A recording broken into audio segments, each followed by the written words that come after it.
Good evening, guys. Good evening. Hope everyone's doing well. Welcome to another Liverpool show. This is a call-in show. So what we're going to do, we're going to put a link in the chat in a bit, Come and on. then you guys can call in. Remember, when you call in, just to be polite. If you do want to do banter, you can banter, but make sure it's good banter. Otherwise, we'll throw you off. And you don't have to chat Liverpool. If you want to chat England, the disgusting England team, or any or, or any other team you want to talk about, you're more than welcome, guys. We're free to all. You know, we're gender fluid over here, so come come with whatever you can bring, guys. Come with whatever you can bring. But big up to everyone in the chat. Hope you're all good. And yeah, so let's talk football. Big up Wayne. How you doing, my friend? Navarro Mayer is the next best midfielder that number one has picked up yet. No one has picked up yet. Watch this guy, Jamie, can be bought on the cheap and should be on Liverpool's radar.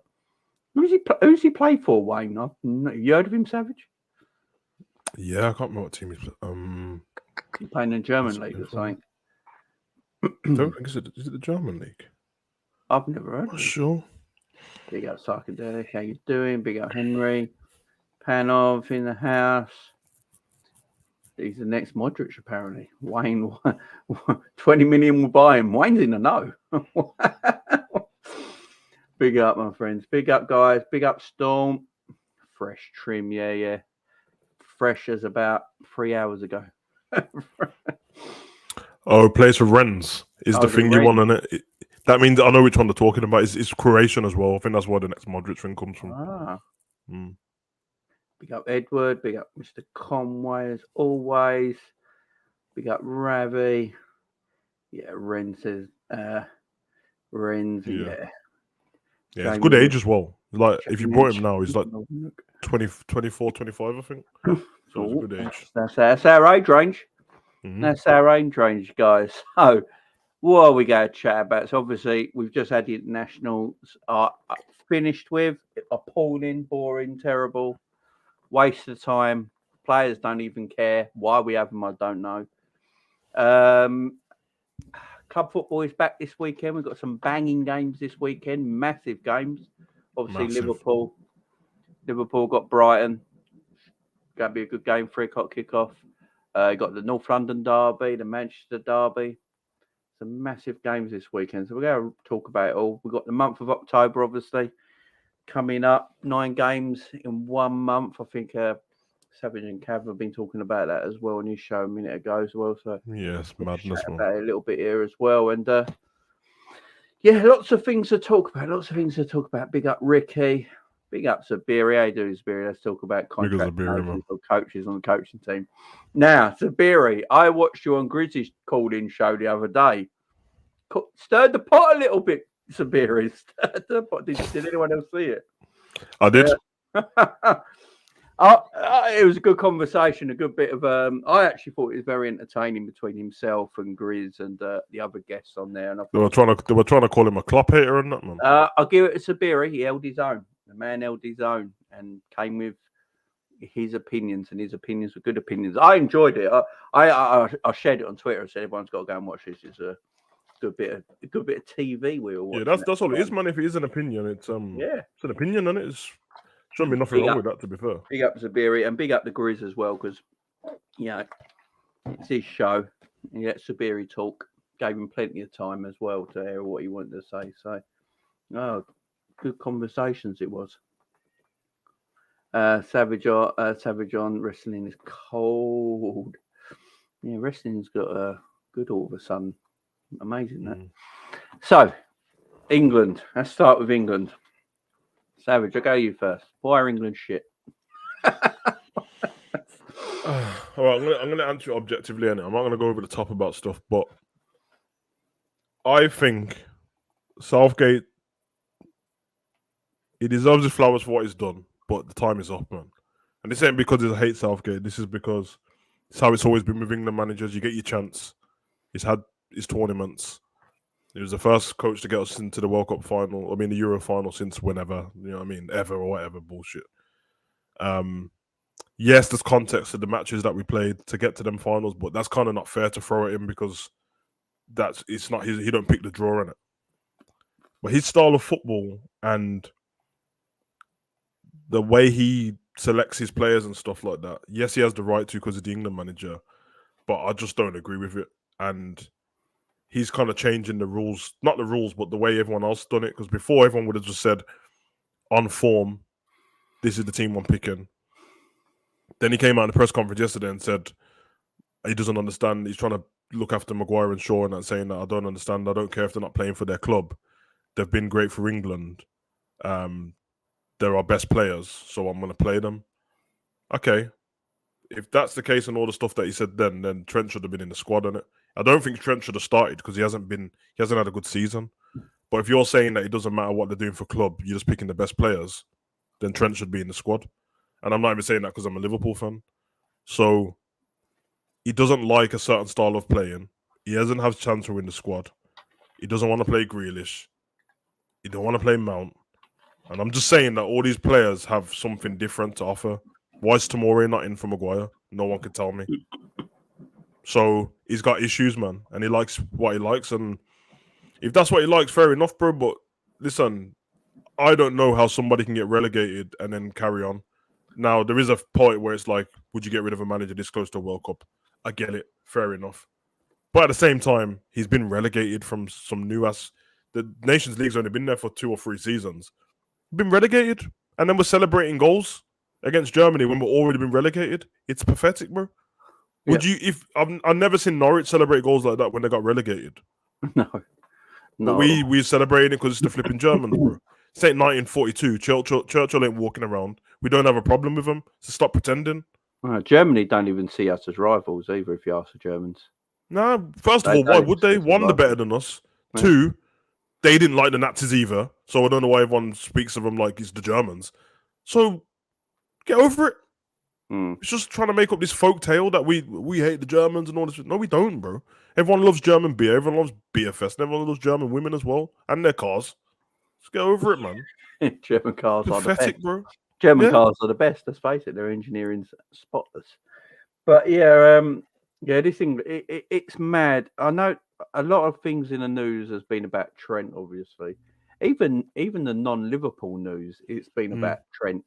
I saw Henry Winter, who I actually like as a journalist, put something up on Twitter, a little piece out of his paper. I think it's the Telegraph, and he was saying about Trent that, you know, this kid who's 24 has won the Premier League, Champions League, FA Cup, League Cup, World Club Cup, Super Cup, whatever you want to call it, all in cups. And Jurgen Klopp trusts him, but Southgate don't. There's an issue because Southgate is nowhere near as good as a manager as Klopp. So that's true. And like I think Gary Lineker was saying, because Gary Lineker loves Trent, don't he? Yeah, I seen him tweet out. You can't not have Trent's creativity in this team. It's like it goes on about Southgate basically, without saying it, he's basically saying, I don't trust Trent defensively. But we can see goals all the time. We can see. There's a stat. I believe there was a stat online yesterday that someone brought up. England have conceded more goals when Trent doesn't play than when he plays. It's not hard because flipping Southgate hardly plays him anyway. Yeah. And he was injured in the Euros, so. So, yes, he's not the best defensively. Got to say as well. I ain't digging players out because I don't like digging players out, but the media bias has got to stop between players. And when I say media bias, it's like YouTube, BBC, Sky, whoever it is. You just got to stop it because, especially YouTube creators, especially all the YouTube creators out there that have a voice now and get listened to. This Trent Reece James thing's got to stop. Reece James makes mistake after mistake after mistake. Last night, mistake. Games for Chelsea this season, mistakes. He gets run past all the time. He's always out of position. Like we as Liverpool fans put up on the screen why we get angry at Trent because, you know, you see the goal, he's our right back and he's not in frame. Right? Yep. And we go angry about it. We're like, that's what we're peed off with. Go to Chelsea's goals conceding. Go to England's goals conceding. Get the same frame. Reece James is nowhere to be seen in that frame. This is what I'm saying, bro. The people that back him so much and dish Trent so much will go, how's that Reece James' fault? He's not in the picture. Exactly. That is the problem. Exactly what we say about Trent. Now, defensively, Reece is probably a little bit better than Trent, but not by much. Not by much. Not by much. And going forward, Trent is better going forward than Reece James. And Reece James is very good going forward, but Trent's a little bit better. Now, there's this thing about creativity. People saying crossing's not creativity. I hate this. I hate this. So if crossing's not creativity, take away all David Beckham's assists.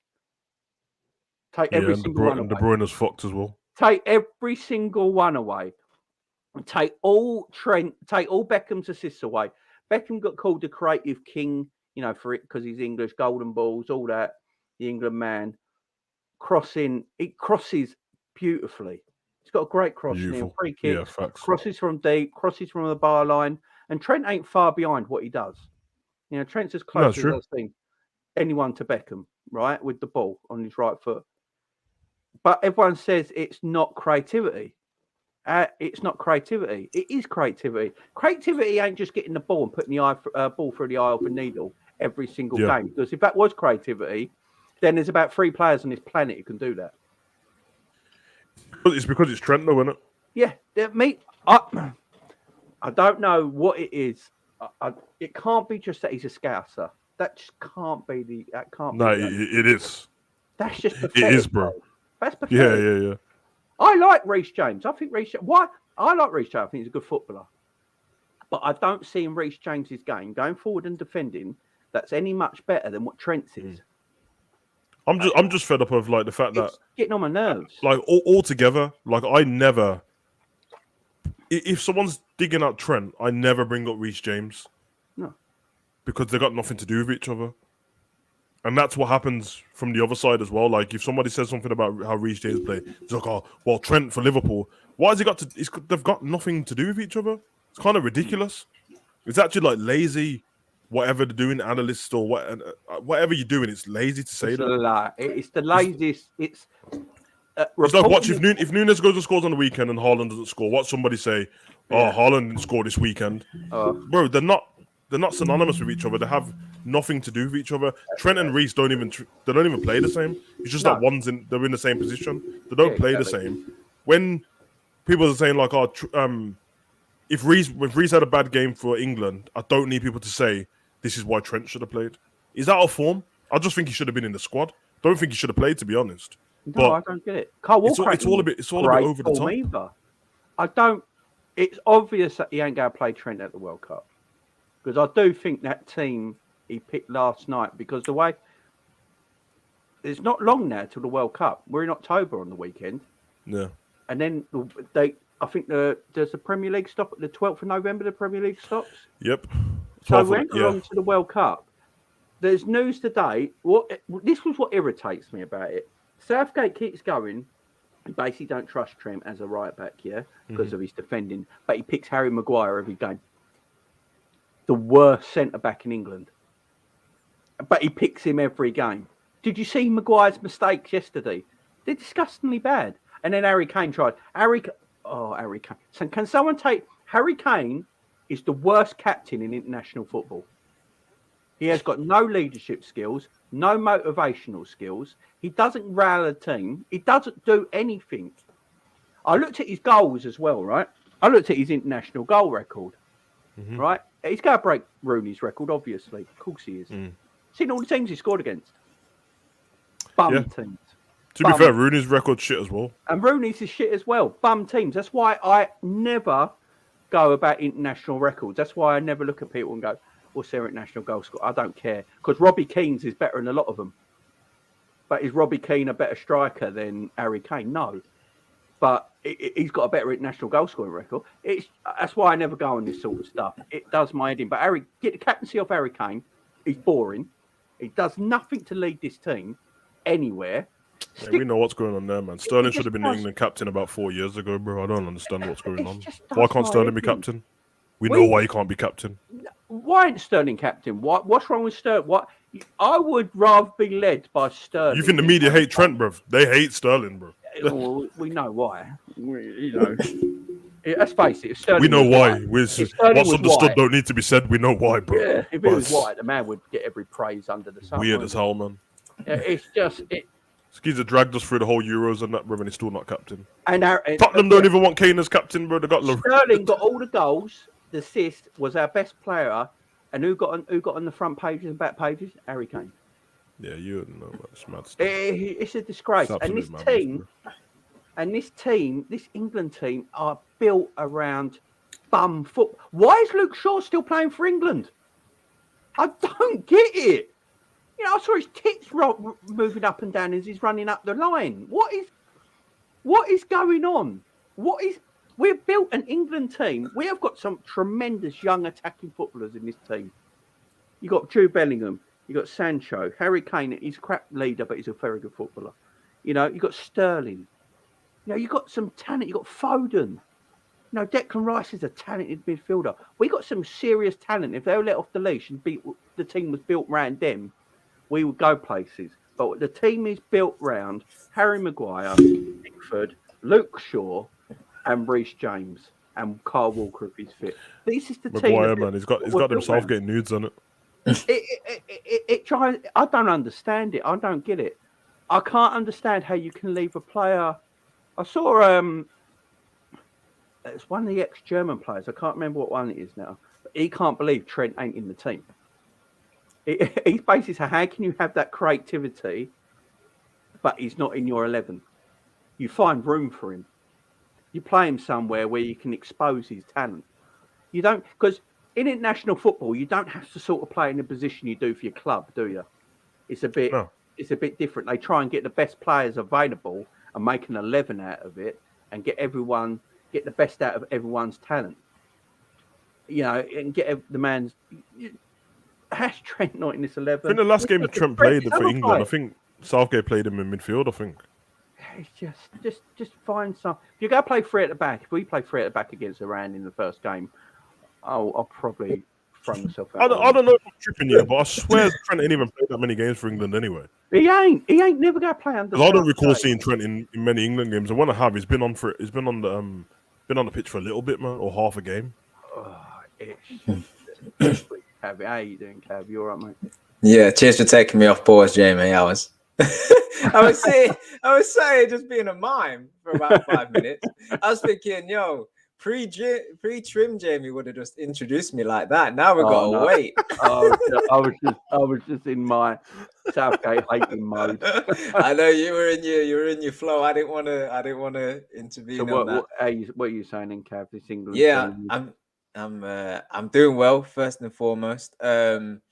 England, yeah, look, just to add to what you guys have said, it's as an England, I am an England fan, right?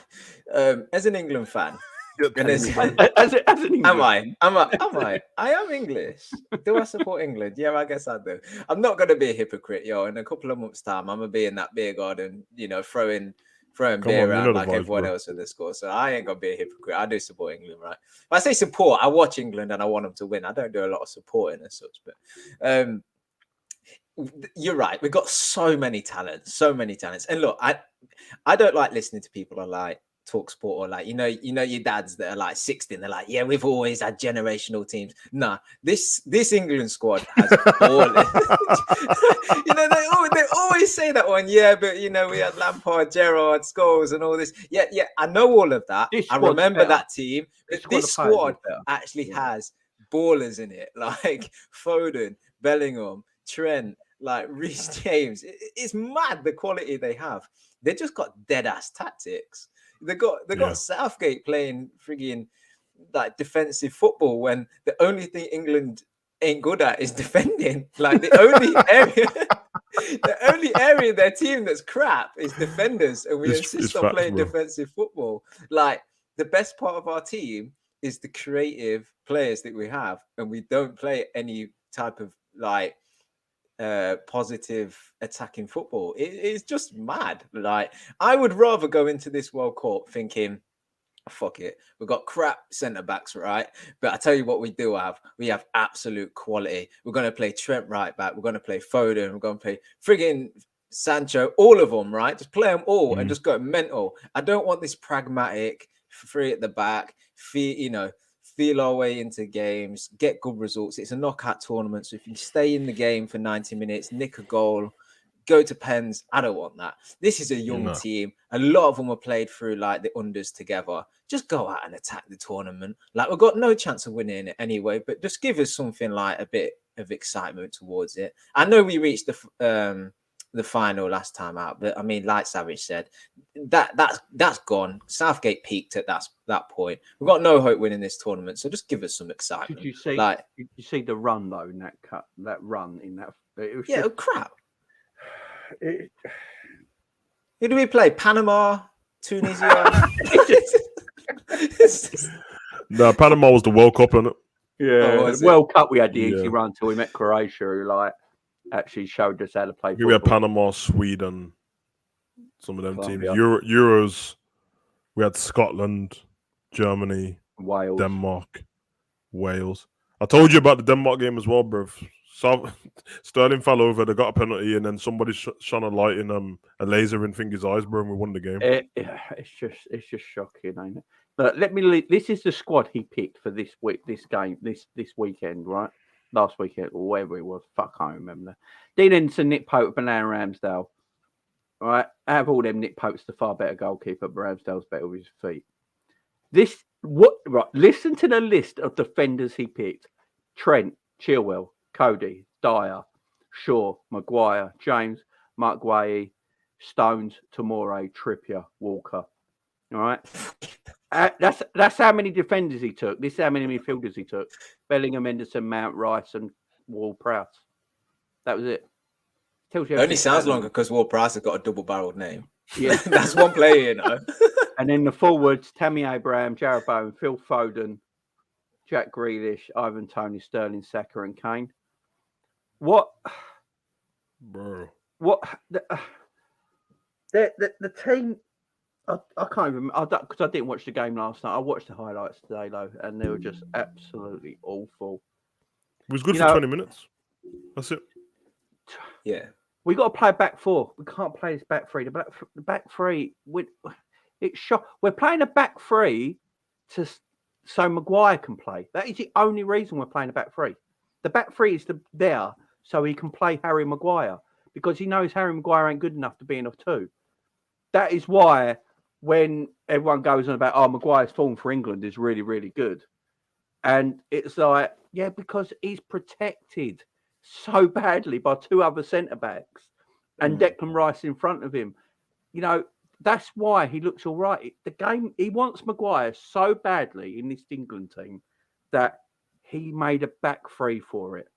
And if Harry Kane won't be able to play, if Harry Kane or Jordan Henderson weren't available for England, I can bet you damn right now Harry Maguire will be captain.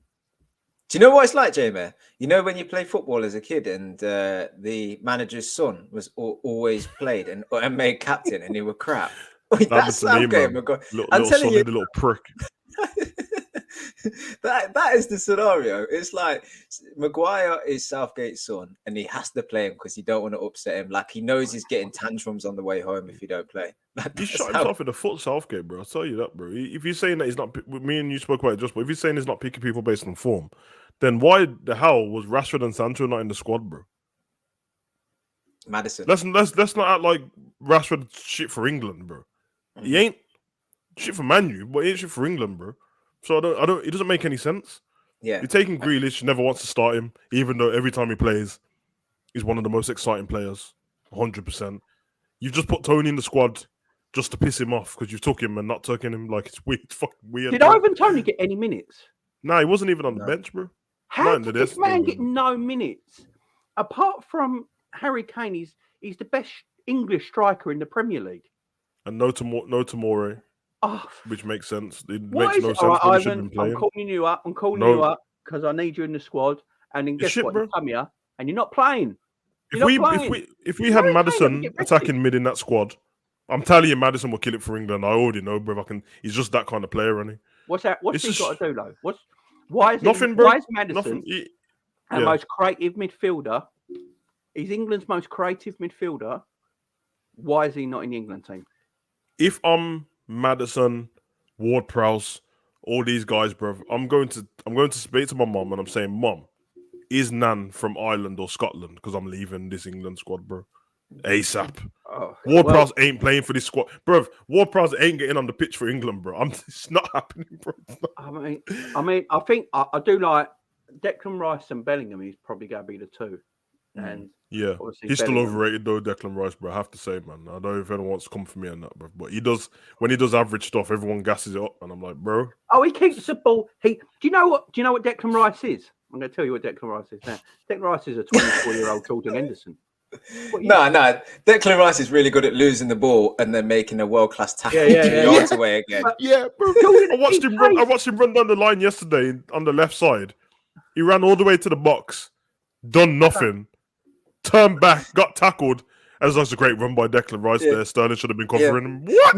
No. What they do is picks up the ball, runs with it, has no idea what he's doing, right? Turns back around, gets tackled, and then tackles the guy again to put the ball out for the throw in. And the commentary's like, "What a recovery tackle!" Like, no, that don't work when you just lost the ball. Like, try not lose the ball first. Don't pick up the recovery tackle. What is this bullshit you're talking? I like Declan Rice. He's a decent little footballer. But he reminds me of a young Jordan Henderson. It's just what he reminds me of. His price is going to go down and down and down. He's a battler. He can go box to box. He can tackle. He can pass. He just reminds me of that. He's basically a Primark Gerrard, ain't he? That's what he is. That's too kind, bro. Gerrard's legendary stuff, bro. Like, that's what he is. It's all right. These people can go box to box, but and do nothing. He's overrated because he's David Moyes has messed his career up. But I'm telling you, bro, because he put that. Oh yeah, if you want Declan Rice, you're gonna have to pay 120 million. All right, go to. Me and my friend spoke about this earlier. Go to Spain, and just ask random people who Declan Rice is, and see the answer you get, bro. They probably think they're gonna be like, you want Basmati or you want Yasmin? No, Declan. All that Declan stuff. That's a food producer. Yeah. Wait, I bet that's right. You know, if you go to Spain and speak to them, they'll probably say I got about 20 of them players. Bro, we live in a bubble in England. Yeah. We think that everyone rates us like we rate their players. They don't like us, bro. They think we're average, bro. Wait, I've got a question for you though, right? Because this is what I think. Anal. Oh, sorry, my bad. Yeah, whatever you're Sunday night. Yeah, no, whatever you. I personally think the only reason Bellingham got played in both these games, right? One, because Henderson's out. And Southgate does like him to play Henderson. But also, because of all the transfer spin around him at the minute, he's making headlines so much that I think that's actually what got him in this side, you know? 100%. Because he was playing well, like, in the previous year, and he weren't favoured then. So what's changed? Like, I know I don't know if he's getting better and better, but he's improving and he's playing more and he's getting more. I think it's the limelight that's actually got him in this team. It is the limelight. Imagine the scrutiny if he left him out as well as Trent, bro. He'd be get teared up. Southgate. It is the limelight. KO says, "Did you look up Dave Penny, Jamie? Is one for us, not Klopp." Big out KO with a £5 super chat. But listen, KO, I did look him up. Let me tell you about Dave Penny right now. KO is relentless, you know. Dave Penny is 58 years old. Born in 1964 on the 17th of August in Wakefield in Yorkshire. He's 5'10". His managerial. Oh, cheers for the height, Jeremy. His managerial career is Pontefract, Derby, Oxford, Swansea. That's his teams he's played for. Cardiff and Doncaster. His teams he's managed are Doncaster, Darlington, Oldham, Bristol, Southend, and Guernsey. Nah, you ended it with Guernsey, bro. That's not the kind of CV I want, bro. He hasn't managed since 2017. So, KO, big up the super chat, mate. But if that is the same Dave Penny you're talking about, I do. You know, you're gonna find out that that's KO's dad or something, bro. Yeah.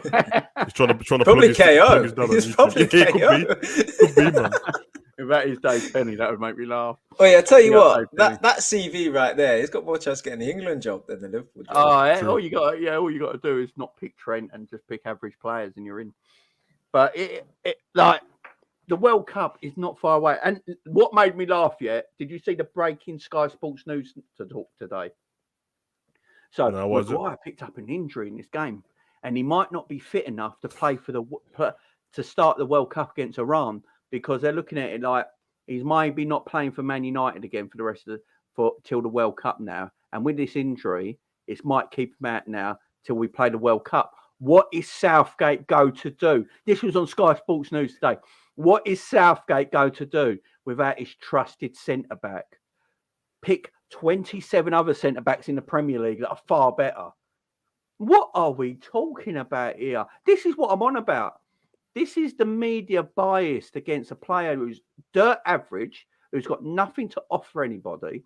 I remember when Leicester are still doing this now. They can't believe it.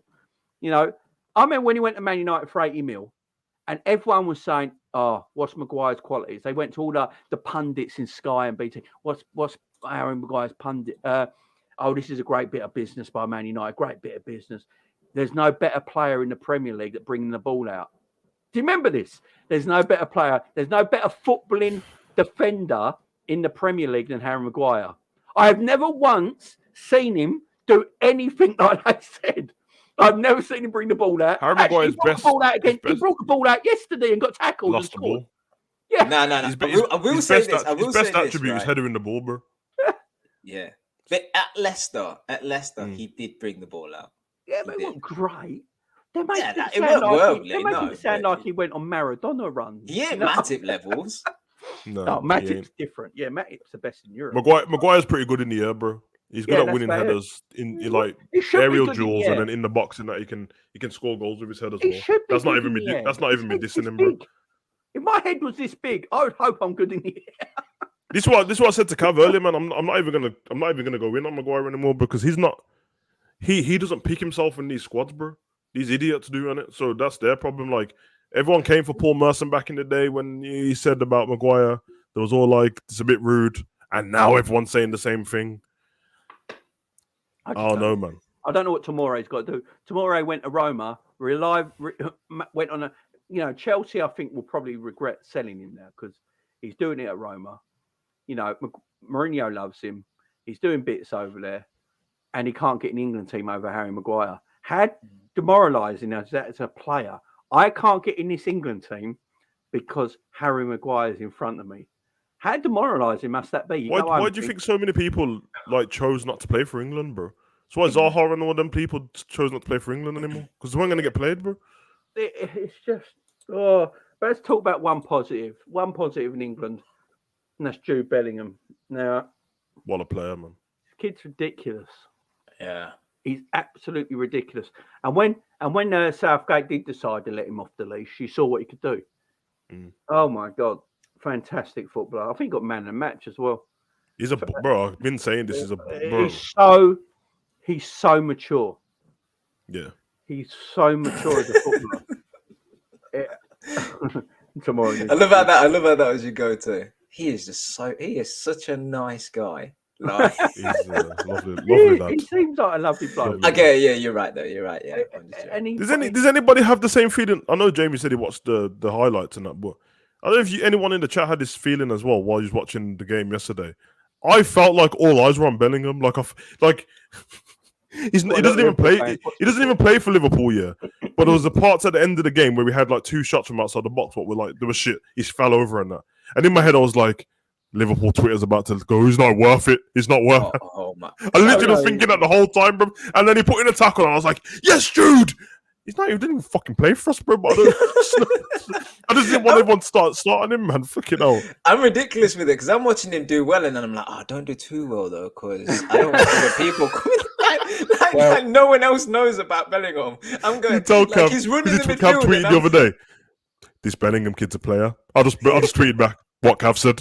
I saw that. I must admit though, I have watched Bellingham play for both Dortmund, not loads of games, but Dortmund and mainly Champions League, and the few times he played for England. But them 2 fixtures, he really shown what he was about.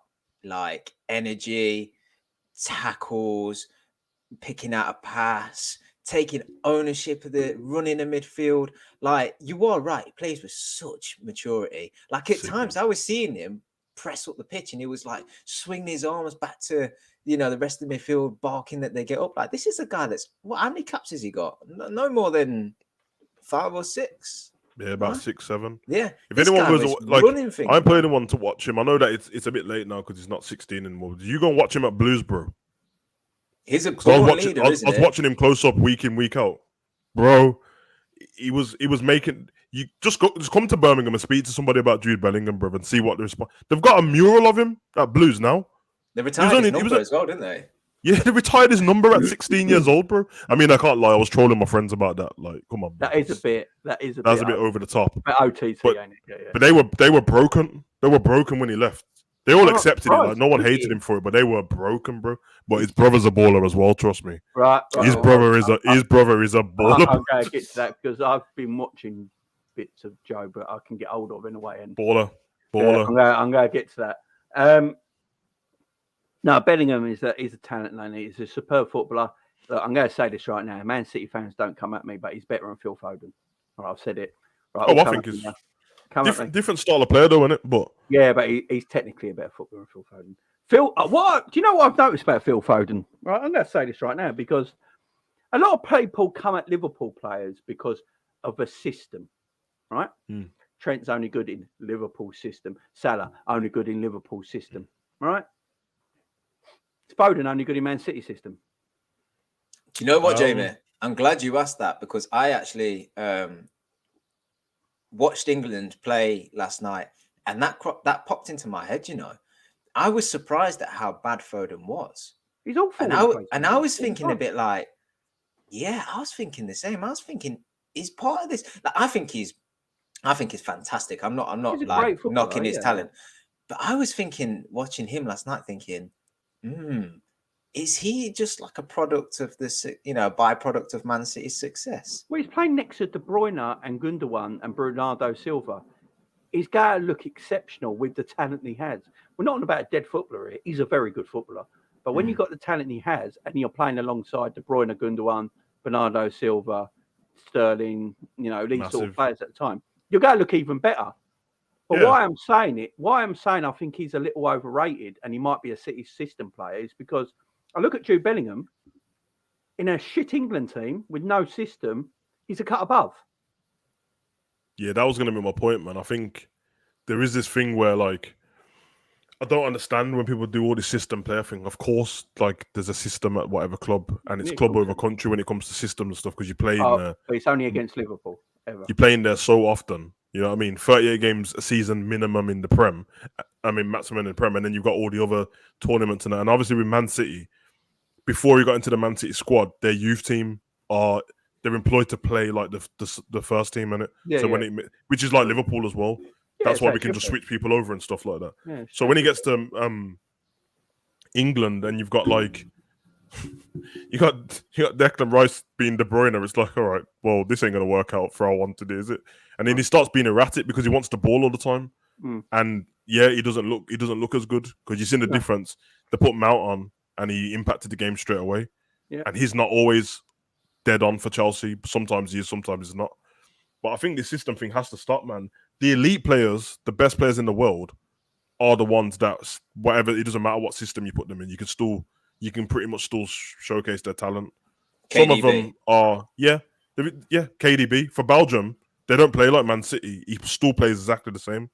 And, there's even world-class players who don't even play good for their country, some of them, you know what I mean? And some play better.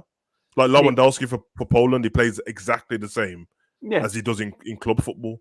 Yeah. So you just go through the list and you speak about all the players, Modric, Cruz, like go through all the players, all these ones play in any system, great. The other ones, it doesn't mean you're not a great footballer. You're just like a cut above, innit? You're the lower level. It's not a problem. You're a mid-card talent, bro. It's all good. You got to build your way up to it. Nick, we're not... Look, it says we're talking nonsense. Nick, we're not actually having a go at Foden. We've all just said on the panel we think he's an exceptional talent. Overrated doesn't mean that you're terrible. I think everyone... No, it doesn't. When you say overrated, it means you're terrible. It doesn't mean at all. You still mean you're an exceptional talent. You're rating a bit higher. When I watch Foden for England, he's terrible. When I watch Bellingham for England, he's always fantastic. And he's fantastic for his club and he's fantastic for his international team in two completely different setups and two completely different systems. And he still shines where Foden doesn't. That don't mean that Foden's still not a great player. John Barnes never did it properly for England. He used to get booed by English fans. He never had the best England career. Yes, he scored that wonder goal against Brazil when he was a Watford player. But he never really, you think of, at his 100%. time, John Barnes was the best left winger in world football. There was no shadow of a doubt, right? In the late 80s. There was no one who could touch Barnes in the left wing. But he never really did it properly for England like he did for Liverpool. It just didn't. Bro, Salah's average for Egypt, bro. Average. Yeah. Average, bro. Like, I know everyone's going to score this goal. I'm like, bro, it's a penalty most of the time. Yeah, but this is what I'm saying. People come at Salah and go, "Oh, he can't do it in Egypt setup, can he? He can only do it in Liverpool because he's assistant." You try doing it for Egypt, bro. They are terrible. This is where I'm coming from. Salah's an exceptional talent, but when you've got dead players around you, you put Messi in the Israel team. Is Messi going to be that good? No, Messi would still. That's the difference. But that is the point, though. That is the difference. He still would be. And that's what I'm saying. We're talking about the best player of all time, possibly, bro. But that's what I'm saying between Bellingham and Foden. I think Bellingham is a better player than Phil Foden, in my opinion. He's not wrong with it. And I don't want I'm not. Man City fans might come at me and go, "Oh, you're talking nonsense. You're talking nonsense." It's not real nonsense. We're not dissing Foden. We all think he's an exceptional talent, and I don't want to hear he doesn't play in the right position that he does for City. He plays in about 6 different positions for City. So what one's he playing? Yeah. So, and as I said already, you get a lot of players that play for their club play differently in their position internationally because they get the best out of them differently in that position. And when I look at Bellingham perform, I just think he's a better footballer, and there's nothing wrong with it. It's literally nothing wrong with Jude Bellingham being a better footballer than Phil Foden. It doesn't mean Phil Foden's DOS. It just means he's a very good footballer. You know what it is, Jamie? Because people think that you're just saying it now because it's hot. Because, you know what I mean? But it's not. It's not, bro. Anyone who's seen me on the internet knows that I've been saying that I feel like Jude's the best young talent. I just think he is, bro. They don't even play in the same positions as such, but there's nothing wrong with saying someone's better than the other player. Like you said, when people do all this, like, how can you say he's overrated? Bro, overrated doesn't mean trash, bro. You know how many people who are some of the greatest footballers of all time and they're still overrated? It's just what it is, man. It's not a problem. I'm going to get back to Nick because he's not getting what we're saying. Big up, Charlie. How you doing, my friend? Will you be doing some World Cup watch-alongs? Yeah, every day in the World Cup, mate. Every single day, not just England games. I'll be doing a World Cup game every single day. Let me just go Nick again. Big up, Nick. He's not overrated. Not many players can play centre forward, winger, and midfielder and shine. Yeah, that's what we're saying. He's a very good footballer. He's a very good footballer. He's just not a world-class footballer. He's just a very good footballer playing with. He's got exceptional talent, and he plays with that exceptional talent. It's helped more because he's playing alongside world-class footballers. But for England, he doesn't seem to be able to do that for England, where Jude Bellingham can do it for Borussia Dortmund in England. That's what I'm trying to get at. So I agree with you as well because we're not the overrated thing is like if someone's overrated now, like Edward's saying now, Foden's not overrated in his opinion, is world class. It's so soon to be saying all these things. He's nowhere near world class. It doesn't matter if that's a shit. Just hear what I'm saying. If someone's overrated, it doesn't mean that in years' time to come, it won't justify the rate that he was getting. But at that time, he is overrated, bro. If you're because when we was in the when he had the blonde hair and that in the Euros, everyone was acting like we should build a team around him, and I'm like, bro, he's had one good season and one great season for Man City. You can't just be world class off that. This is the reason why everyone we just start doing this all the time now. Everyone's world class, everyone's generational and that. And I'm like, for me, I thought generational was like, this is once in a generation, bro. Like, this doesn't come around often. Yeah. But now it's just like, I don't know. I think Foden's an absolute baller. He's a baller. He's a fantastic footballer. He's just not world class. World class is he's not a world class footballer. He's not. Jude Bellingham is a better footballer than Foden. Yeah. And I think by the time KDB finishes at Man City, Bellingham's not world class yet either. He's not. No, it'd be crazy to say that. Like, I think that by the time KDB's done at Man City, or he gets to that age where he's phased out and he's on the sub bench, if Foden carries on the trajectory he is, by then he will be world class, bro. But just saying it now is crazy, bro. Like I think it's absolutely mad because how old's De Bruyne now? 30. Yeah, 30. yeah. It's like that age, isn't it? So you give 3 Sometimes years. Foden gets to 28. Foden should be world class, because you know how Guardiola is. He'll just get once he doesn't want you in the squad, and he just won't play you anymore, innit? The way Foden has progressed this quick, I will say in 2 years, he probably will be. Right, Barcelona when that start come knocking then. Would Foden get in every club team in world football? No. Would he get Real Madrid's? Where in Real Madrid? Don't get Bayern Munich's team either. Where would he get in Barcelona? Because I can tell you right now, Gavi and Pedri are better. Pedri, yeah. So Gavi and Pedri are better than Foden. So he's not getting in that. Do you know what? Like, we've got to stop with this nonsense. Where does he play? Left wing as well. Left wing pretty much most of the time. He's a midfielder. Look, he's a midfielder by trade. He's a midfielder, but he's got a good talent and he can play on the left wing for a Man City team because they got an exceptional squad and Man City got the elite midfield. Them and Real Madrid have got the 2 elite midfields in Europe, yeah. And if you play, you can then afford to play Foden higher up and make him get more that creative juices out of him. But if you look at his stats for the creative player he is and the skill set he is, they're not the best. I think with Foden, like he's coming through the unders squad in England. Where does he play for Barcelona? Where does he play for Bayern? Exactly. We've got to stop because we see him play for an exceptional Man City team. I mean, and like I was just going to say, like seeing him play for like the unders as well. Like he was one of like the standout players, probably the standout player in the under 21s and the lower age groups. But there were other good England players, and the under 21s. Did they win not too long ago? They won the. Was it the? They did. That was where they won the World Cup with Sri Lanka. Yeah, and they had a really, really good youth team, and a lot of them players went up from like I don't know how far back, under 17s all the way up to 21s together. I remember Damare was their best player in that tournament. Yeah, and so he kind of knew that system as well, and then he goes, obviously, Man City prospect, goes through them ranks, like Savage says, the younger age groups, much like Liverpool and a lot of other teams, they play the same way as the first team. He knows that system. He's managed very, very well by Pep into his introduction into the Man City team. And he plays very well for them. And they're a quality side. And he is a left winger now. I mean, we can all say like, oh, he's a 10, he's this, he's that. He's left winger. He is where he plays most of the time, you know. And that's left wing. But their left wing is about keeping hold of the ball, playing intricately in and around the box. It's not being a winger as such, where you're pacey and whip a ball in and stuff. He's very good.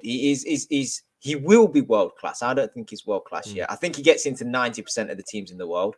I think he will be world class. The difference between him, just to bring it back to the comparison, and Bellingham is, I think that Bellingham is the type of player that you can drop into any team, playing any style, and he can be a leader and grab a game by the scruff of the neck. Foden, for me, is an excellent player when the team's playing well.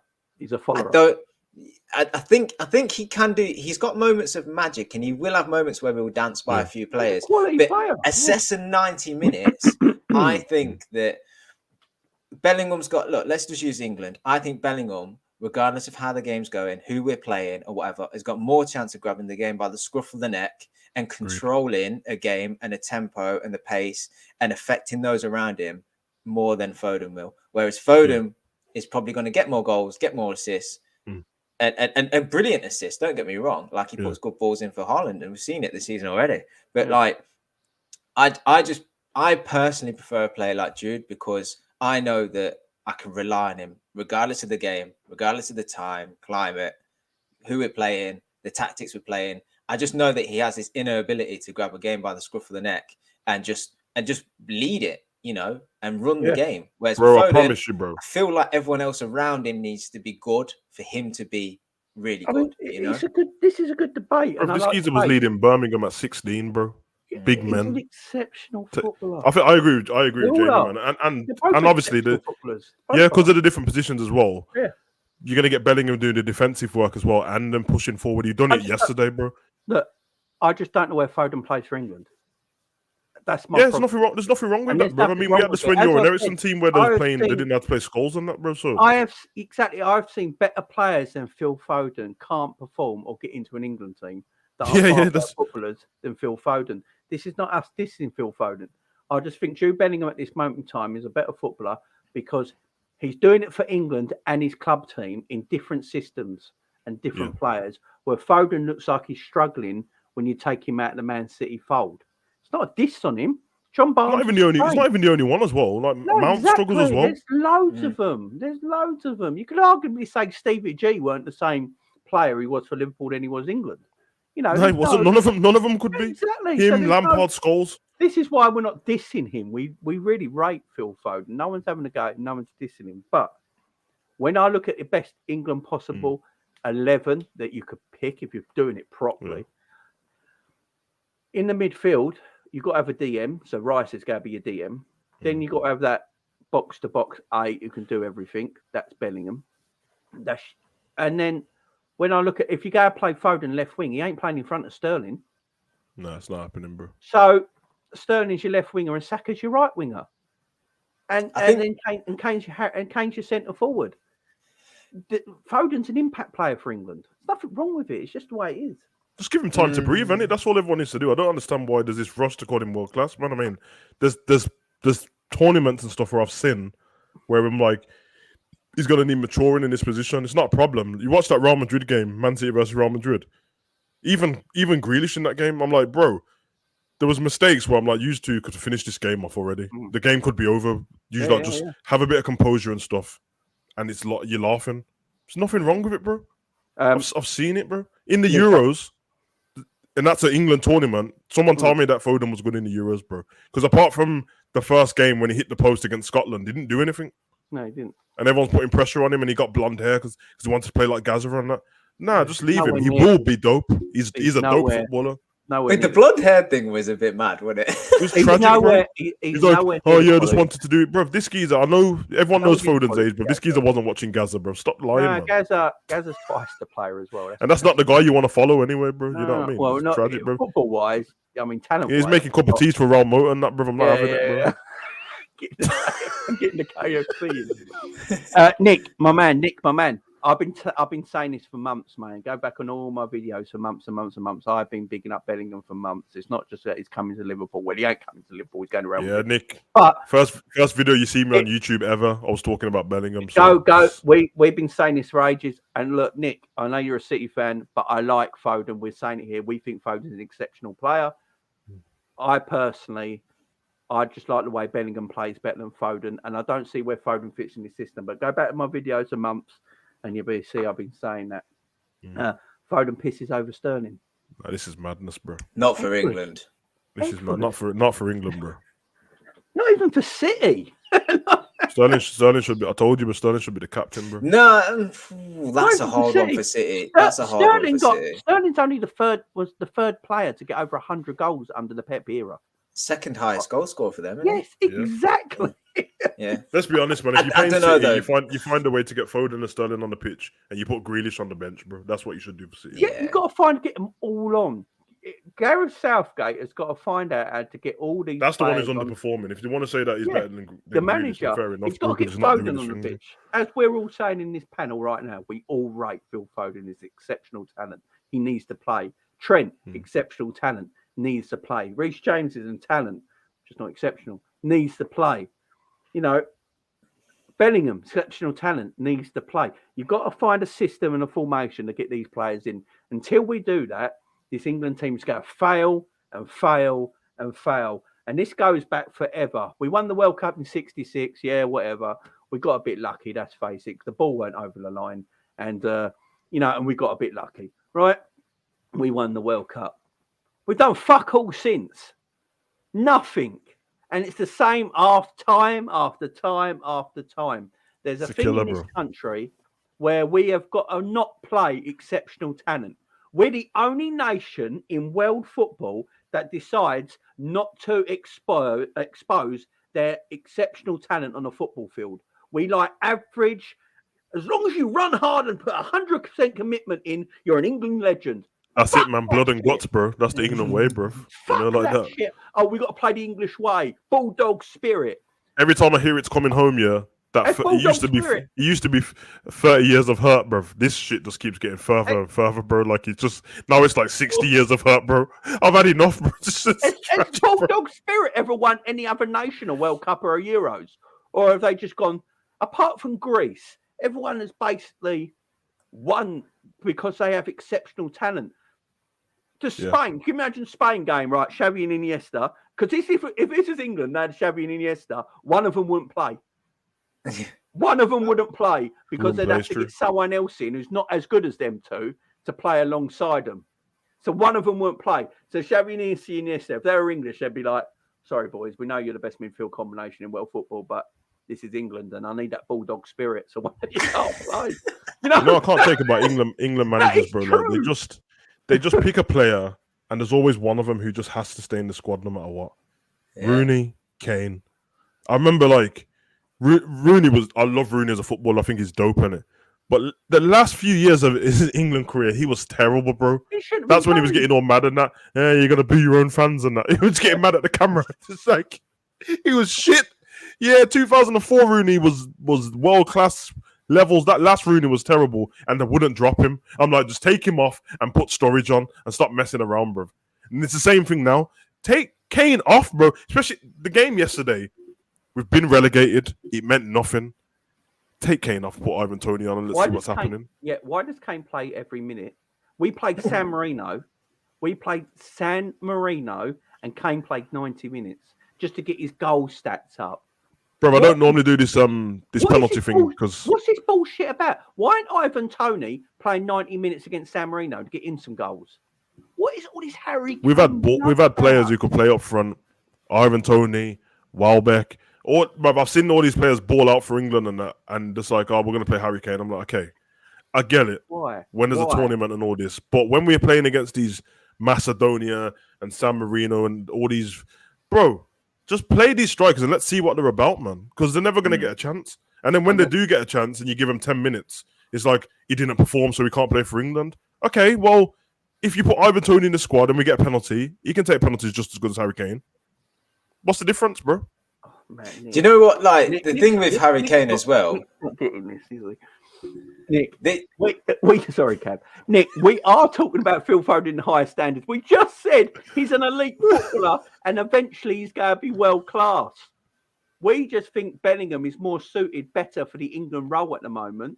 But we've also, in the way we have set up right now, that is what we're saying. But if it was up to us, Bellingham would play, Foden would play, Trent would play. We'd get away exceptional players on the same pitch. But in Southgate's world at the moment, in the world of defensive-minded shit, Bellingham's going to play because he's a midfielder and Foden's more class as a forward now.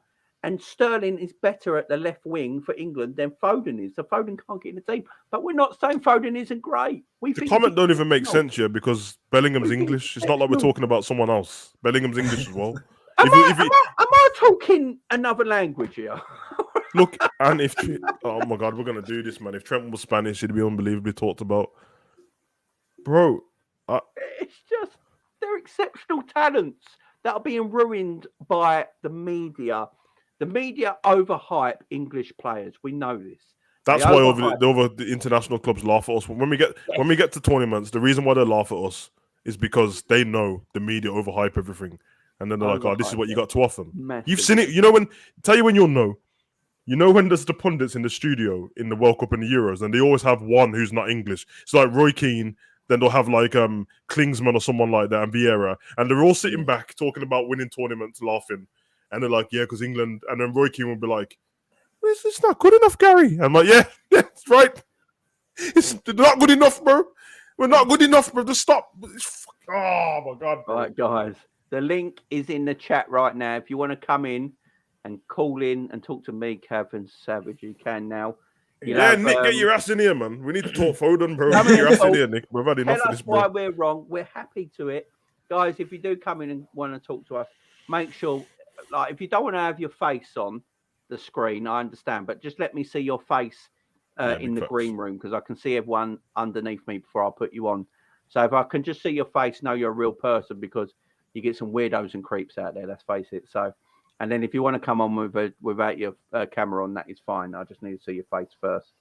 Come in, just be respectful, have your say, tell us why we're wrong or whatever we're talking about today, or whatever you want to talk about. We don't talk about England, Liverpool. We talk about your club if you support another team. Rather not talk about England. Come on, let's speak about something else. Big up Tiago Tomé, doing evening, guys. Big up Jamie and again, Southgate. Jamie in. Yeah, I'll do a better job. I know that. Bro, I don't know how all you like grew up here, but I used to have this go-to when I was a kid, innit? I just support England, and then when we get knocked out, I'll just go back to Brazil.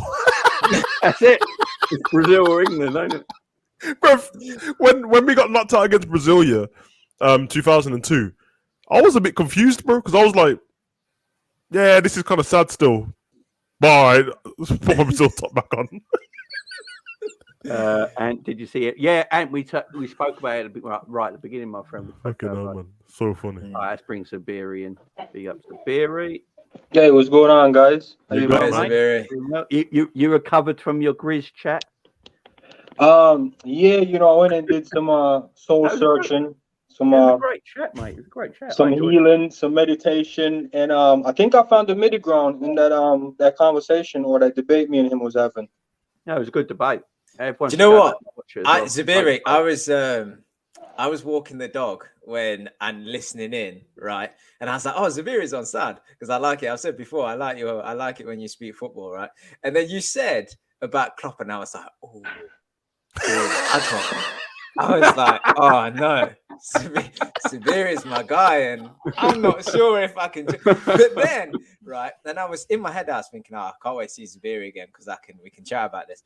But then you made some good points, and I was like, okay. And I tell you what, I was conflicted. In the end, I didn't agree with you, but I was conflicted for about 10 minutes. I must admit. Nah, you know what? Since you're confessing that, Cav, I'm glad you're here because I just want you to know I was saying all these things, and I got off the call, and I'm like, I don't think Cav is gonna like these points, because whenever I speak football, he's always like, nah, Zabiri, I love the way you talk about football. I got off the call, I'm like, yeah, I think I lost Cav on this one. So I'm still a follower. I'm in your camp still, but I was peeping out the exit a little bit. Yeah, no, I got watching it. I found it so funny. Yeah, no, you see, the thing is, people try to put like a full stop on like it's a Klopp out thing or it's a Klopp hate thing, and they're not really seeing what I'm doing. I'm not defending Klopp or I'm against Klopp. I'm just defending FSG. So people take me defending FSG as, okay, so who you want as manager? I want Klopp as the manager, but I'm not letting you guys take shots at FSG. And that's just the angle I'm coming from. I get that. Yeah. I've got to just say one thing though. Savage, how the hell did you just upload a video? I did it while I was sitting here, bro. Oh, did you? Just looking at my YouTube. It just got a thing that you uploaded a video. No, I've been editing the same time I was talking, innit, bro? Multitasking that, man. You know the vibes, bro.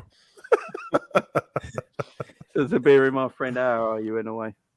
I'm doing all right, man. Got a trial coming up on Friday. In another state I got to go to. Gecko's doing good. Family's doing all right, so no complaints.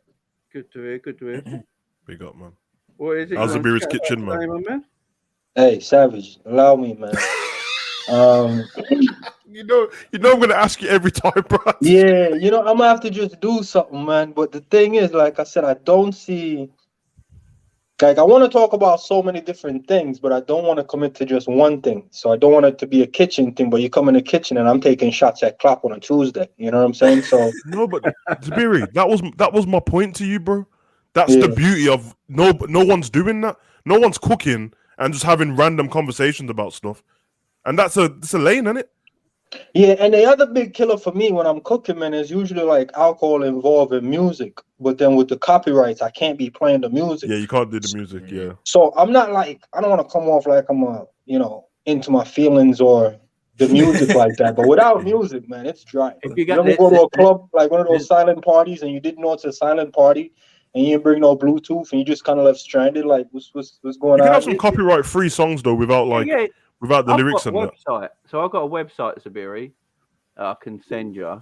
Yeah, but is it like ringtones? No. You can have proper ones. They're really good now.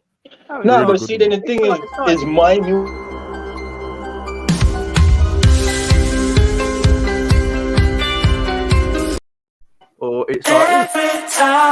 close my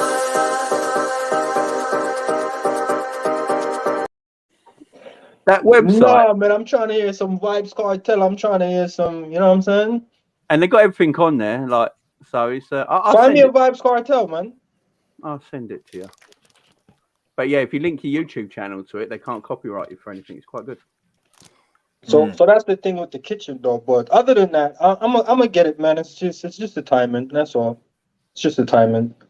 But so yeah, after I finished that debate with Grizz, man, I took a step back and I'm like, you know, FSG aren't wrong.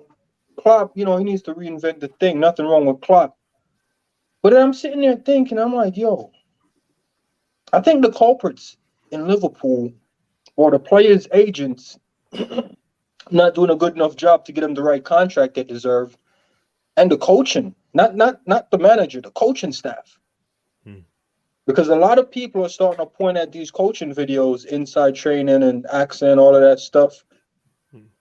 I've never seen really anything that gives me hope in there. So I thought it was just like, oh, public spin, like, oh, we're just going to show them a few rondos, a few chips, oh, show them riding a bike in the mountains, high altitude, things like that. And I'm like, that session looked pretty long. So if there's an actual training session, that's almost like 2 sessions in there, you know, so that could be burning the players out. So obviously, it's definitely a media spin. They're showing you that on purpose.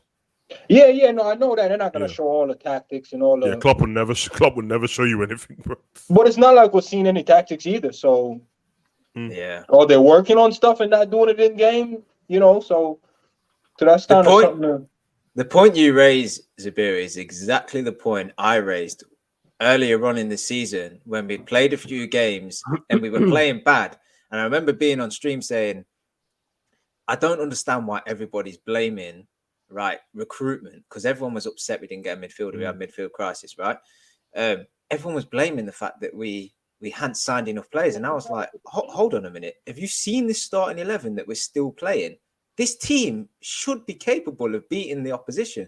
And I was actually questioning the coaching, because at times, and I'm even sitting here thinking now, like, Thiago's back, everything will be all right. And there is a part of me in the back of my mind that goes, if Thiago goes out again, like, what is the system? Like, where's the pattern of play? Like, where's the, where's the creativeness from set pieces? What are they working on in the week? Don't question my boy, man.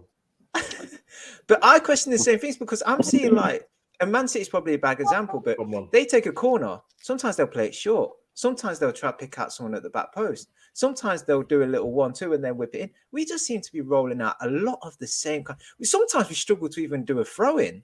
Have you seen us stand around for 5 minutes trying to take a throw-in at times? We've got a throwing coach. Well, that's what he's coached him to do. All right, so let me interject on that point with the throwing coach.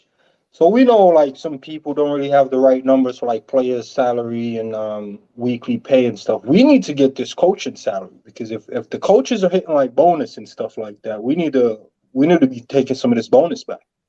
Because I don't know another team glorifying a throwing coach and the swimming coach. Like, we have a lot of different coaches. I mean, fitness coach should be fired for all the muscle injuries we've been having.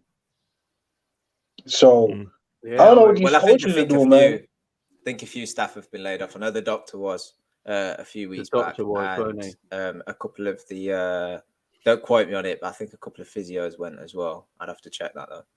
Well, we fired the physio. I think we might have. Don't quote me on it. Let me have a look. Somebody probably spiked our inhalers, man. But this guy here, he's obviously the coach. Legend, bro, bogus and that. He's a legendary coach, old Peter.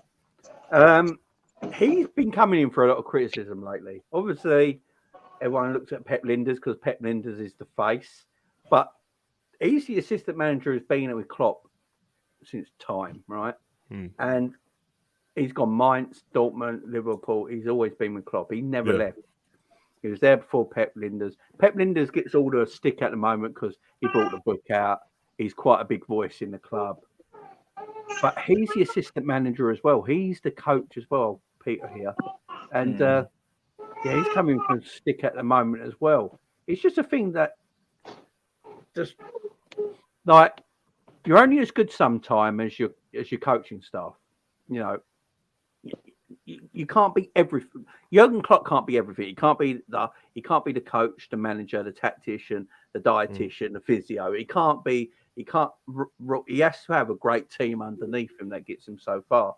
Now, the great team underneath him has worked because we have won, trophies. It's like when people go, "You've only won one league title in 7 years." Yeah, well, before that, we didn't win any in 30 years. So, don't come at me with that bullshit statement because that does nothing to me. I don't get what you're on about. You know what I mean? So that makes no sense. You only won one in 7 years. You're so great. Yeah, because we're playing against a mighty Man City team. You take them out of it, Liverpool winning everything. So, go figure. And they're part of the coaching staff. Now, obviously, I've said before, if you blame them, you got to blame Jurgen at the same time. Because at the end of the day, Jurgen is the manager. If he wants to go, you know what, boys, we need to change it up a little bit, and they're not changing it up, and they tell Klopp, you know what, no, we think it will works. Me and Peter have been talking. We think if we can do this, we stick with it, get the players fit. Jurgen, we believe this will work. And I think Jurgen is the sort of bloke that will go, okay, I can listen to what you're saying. Because I don't think Jurgen's a yes man by any stretch of the imagination that people say he is. I just think Jurgen's got a thing of loyalty to people that he really admires and likes, and he really admires and likes his coaching staff. So if they're telling him something, I think he will listen to it. If you think it benefits the team, he'll go with it. But a lot of people are saying the coaching staff may be the issue. Should we freshen it up? Should we go for a new coaching staff? What I don't know what you guys think of that. What do you think? Yeah, that's what I'm getting at, because it's the same thing Cav was saying, and I saw it in the City game too, man. Like, it doesn't matter who you bring in, because take Genie for example. The reason we bought him isn't the things he did while he was playing here. He was playing a completely different game than before we got him. Naby, the same thing. I see Thiago coming in, and yeah, he's doing his little saucy thing, but I don't even recognize this Thiago. Yeah, so I don't even recognize this Thiago. Like, a lot of people come in the team, and I'm like, yo, who's this guy right here, man? Like, Simicast, you know what I'm saying? Solid left back, and he comes in and he's trying to do his thing, but at the same time, I feel like they're just all limited to the system. You know what I mean? And I think that's just down to coaching. What are they telling these guys to do? Is there no pressure? And that's where I'm coming at from, like, an FSG standpoint. A lot of people want FSG to act and be this invested owner. Well, that requires them to put a lot of pressure on these guys, man. Like, a lot of pressure on the coaching staff, the manager. And I'm telling you, we finish 8th, that same involvement people want from FSG can mean Klopp gets sacked. I don't want Klopp to get sacked. But I'm telling you, it's not okay to say, okay, 7 trophies in 7 years, but it was no trophies in the first 3. We went to a lot of final and loss. I mean, coming second a lot of times. We can look at that and be like, that's good, and write it off to the team that come first. But what's going to be the legacy? The second best team? We're just going to be the second best team. We're like, it's okay because City is just always good. Clearly, they're not good enough because it's always 1 point. It's not like we'll come in second and it's 10 points, or, second and it's 15 points. Every time we lost, it's always on a point. You know what I mean? So I'm not striving for perfection, but from an FSG standpoint, man, like, somebody has to be applying that pressure. I just feel like everything is just all lax and cultured. Trent can have a bad game, start the next game. Nothing against Trent. Robbo could just be dead for 10 games and get an extra 15 to catch his feet back. It's just like, they don't really give a lot of players hope, man. Imagine Simi sitting on the bench like, Jesus Christ, when I'm going to get my chance. Look at Origi. Look how many games Bobby went not really doing what Bobby does. Bobby was dead for a lot of 18 before he came on and did his thing against PSG. And then after that, went on another barren run and scored his first Anfield home game at, like, the last game of the season. That's not acceptable for your striker. You know what I'm saying? Like, I'm saying Bobby is the system and he's crucial, but let's not act like Bobby was holding down the number 9 spot to keep Origi out of the team. And Origi wasn't even given a fair shake to be in the team. It don't really give us a lot of hopes when we don't get these players and people go, oh, it's because FSG won't free up the funds. I'm gonna be honest, man. A lot of these players, they ain't really picking us, man. And it's not because of Klopp or FSG. It's just there's not really a lot of hope over here. Good point. Yeah, and just to add to it, it's quite clear what Liverpool's tactics is, right? And like the personnel does change things slightly, but Klopp's style, for the most part, has been the same since he's been here. It's a high line. It's a hard-working, pressing midfield and forward line. Win the ball high up the pitch and create chaos in that. When you win the ball, or you win the ball and you turn it over and you're in transition, right? The thing for me is Mane's not here now, and you've got Diaz, and he's a different type of player. Bobby was unique at playing the number 9. He's not that same player now. You've now got Jota and Nunes, who are both different themselves and are different from the way Bobby played. You've still got Salah, that's fair. Your midfield's different. It's not quite as workmanlike because you've got Thiago in there. So there are changes. And for me, I still feel like Liverpool should play the same way. They should have a high line, be pressing on the front foot, attacking football, right? And when you win the ball, let the forwards cause chaos in the box. That I get. The bit I don't understand is when Thiago's out or a few players are out, we seem to have, I don't want to call it plan B, but no fallback. In these 6 games that have gone by, they know how long they were losing players for, right? I'd have just liked to seen something different, you know? Be it formation, be it drop the line back a bit, be it, you know, you tell the fullbacks to sit and you bring the forwards a bit more narrow. I don't know, but just do something different because, and I've said this before, plan A, when it's perfect, is unstoppable. Yeah, you do have to have something different. If you get to a game and it's just not working, you've got to be able to change it up a bit. And I feel like whether it's unfair because so many players have been injured that the coaches haven't been able to do this yet, but I would have liked to have seen the coaches come up with something a bit different, you know, a bit different. And then when everybody's back, revert back to type. I might be living in a bit of a fantasy land thinking that's easier said than done, but I don't know. I feel like sometimes you can't just be plan A. Like you've got to give, you've got to have a plan B. Is basically what I'm saying. You've got to, you know. And even little things in the game. What is when the high press isn't working? We seem to revert back to keeping the ball around the defenders. Give it Trent. Give it to Virgil. Long ball over to Salah. That is the only pattern I'm seeing.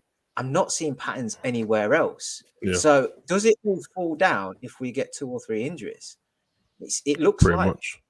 And that's not good enough for a big team like Liverpool, you know. And I don't lay that on FSG.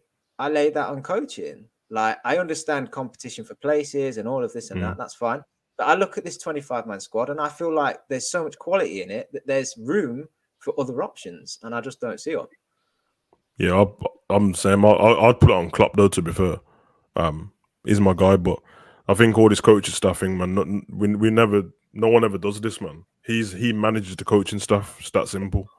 Like we're looking for other things because we all love Klopp in it. So we're like, nah, let's look past him and blame somebody else. But end of the day, if you're managing people, if you don't like the way they're coaching, you would change the coaching stuff. He does. He just trusts in the he believes in the process too much. You know what I mean? The process hasn't failed him much in his Liverpool career. So Klopp's always on like, yo, listen, we go again the next game. And there's been a few times now, then it's added up, isn't it? The games have added up very quick. And it's like you trusted the process for 6 games and we've been rubbish. Now, we don't know if it's turned around yet. We were good in the Ajax game. See what comes next. And if it does, then it can be like, yo, listen, I just trusted the process. I knew that I believed in the boys and stuff like that. But for me, there's something that you wouldn't be able to judge is their mentality in it. I don't know if the boys are mentally drained or whatever and stuff like that, because it seems like last season took a lot out of them. And we'll never be able to judge that because that's based on the players saying, I feel like this or I feel like that. They ain't going to say that. So it's a bit of a hard one to put your finger on as well, because it's all of them at the same time. It's not like anyone's been outstanding and everyone else has been rubbish. Everyone's been average. So it's going to be very interesting to see what happens going forward. But yeah, we'll see, man. We'll see. I don't even know.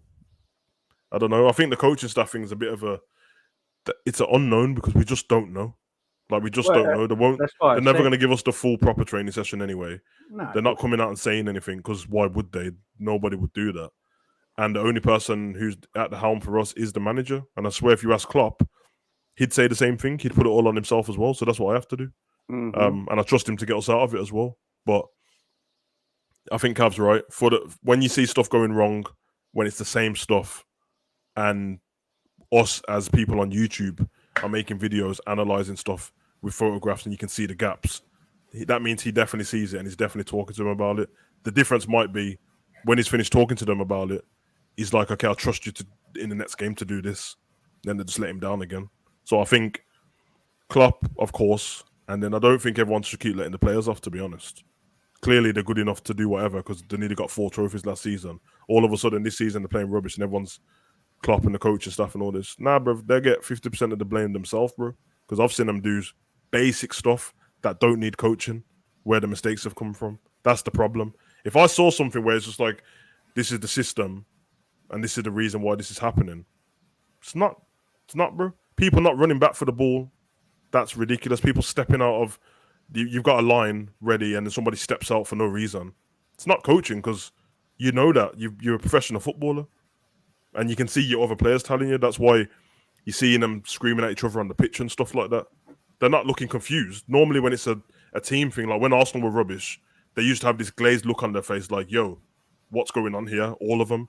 This is like Milner shouting at Virgil and Hendo's screaming at this guy and that. This guy's looking at that because they know themselves. And that's why Cav said to me earlier about the Virgil interview. He was quite honest with it because he knows you can see when he's talking that he's like, he knows it's his fault. Not his fault as in such, but he knows that he's to blame, Trent's to blame, Fabinho's to blame, Salah's to blame, all of them, bro. Because, as soon as somebody says Salah's not playing very good, everyone goes, well, it's the new system. Okay, that's fine. But what about the basic stuff, the instinctive stuff? You just can't do that anymore. Can't press. You know what I mean? Because there's a reason why Diaz stands out when he's pressing. Because no one else is. It's not because he's this outrageous presser of the ball. It's because no one else is running like him. So... Well, we have a new system. I didn't know we had a new system. Who said we? You said when Salah defenders come and say, Salah's paying because of the new system. Because we have a new system? Because I didn't know. It's not new, but it's been tweaked a bit. You can tell because Trent's in positions where he wasn't last season a lot more. Salah's wider than he would be. It's only natural, though, because we went and got a number 9 and Bobby as a false 9 wasn't playing as much. So if... We don't know properly yet because Nunes ain't been playing, but it's going to be, we've got a number 9 instead of a false 9. And it changes the way we play in midfield. Because remember, Bobby linked everything up, but it's a little bit different. Yeah. I think we should just go back. If you just went back to how we was already, that's what we should have done. We should have resorted to type when we were struggling and then wait for everyone to get fit again, like what Cav was on about. Don't start trying to do all the different stuff when we're struggling with injuries and stuff. That makes no sense. I think that's where it goes down to recruiting probably because we've gotten players that are so different from the usual system. And I think even some honest fans would say that is the issue. We're playing the same with different players. The same way we play is good if we have the right players. Yeah. But if we don't have those players, we can't play that way anymore. And then 100%. with all these new players, we're not even playing a new formation.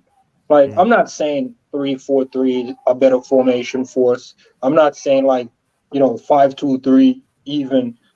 But we have a different variety of players with a different variety of skill set. I mean, obviously we're missing a robust midfielder, but we keep buying attacking midfielders, and none of them can play in a double pivot. Seeing Elliott in the double pivot, it's like, please don't tell me I'm gonna see Elliott next to Fab in a lot of games, because that's not that boy's game. I'm seeing Carvalho left wing a lot more than I'm seeing Carvalho in the 10, and I'm like, I thought he was more of a left side 8 and a 10 than a winger. So I'm seeing everyone doing things that's not even naturally their game. You know what I mean? So I don't know if that's tactics. I've seen Salah. Everyone knows he's the cut-in guy, the lone striker type of thing for the counter, and managers hugging the touchline. He's always within arm's reach of the linesman. I'm like, okay. You are right. That was my point, though. That was my point. That is the system and the tactics, but they still have basic footballer instincts when shit's not going right. Like Salah can hug the line as much as he wants, but when you give him the ball, I've seen him maybe 3 or 4 times in one game, and I was like, exactly, all right, that's not even. And you are right. We don't tend to buy players for the particular position. We buy the players we want, and then we change them into that position. That's kind of what it's been the whole time. Like where Genie played for Liverpool, he's not where he played for Newcastle. It's not where he plays for Netherlands. We just tend to do that. That's going to be with Carvalho and that now because we don't play with a number 10. So they'll start changing the way people play. Jota for Wolves, he didn't play the exact same as he's playing for Liverpool now. He's more in the number 9 role. So it might be the fact that they're trusting these players. They like to pick up people who can play in the varied positions, and no one's really can play one position on our team. They can all play in like 1 or 2.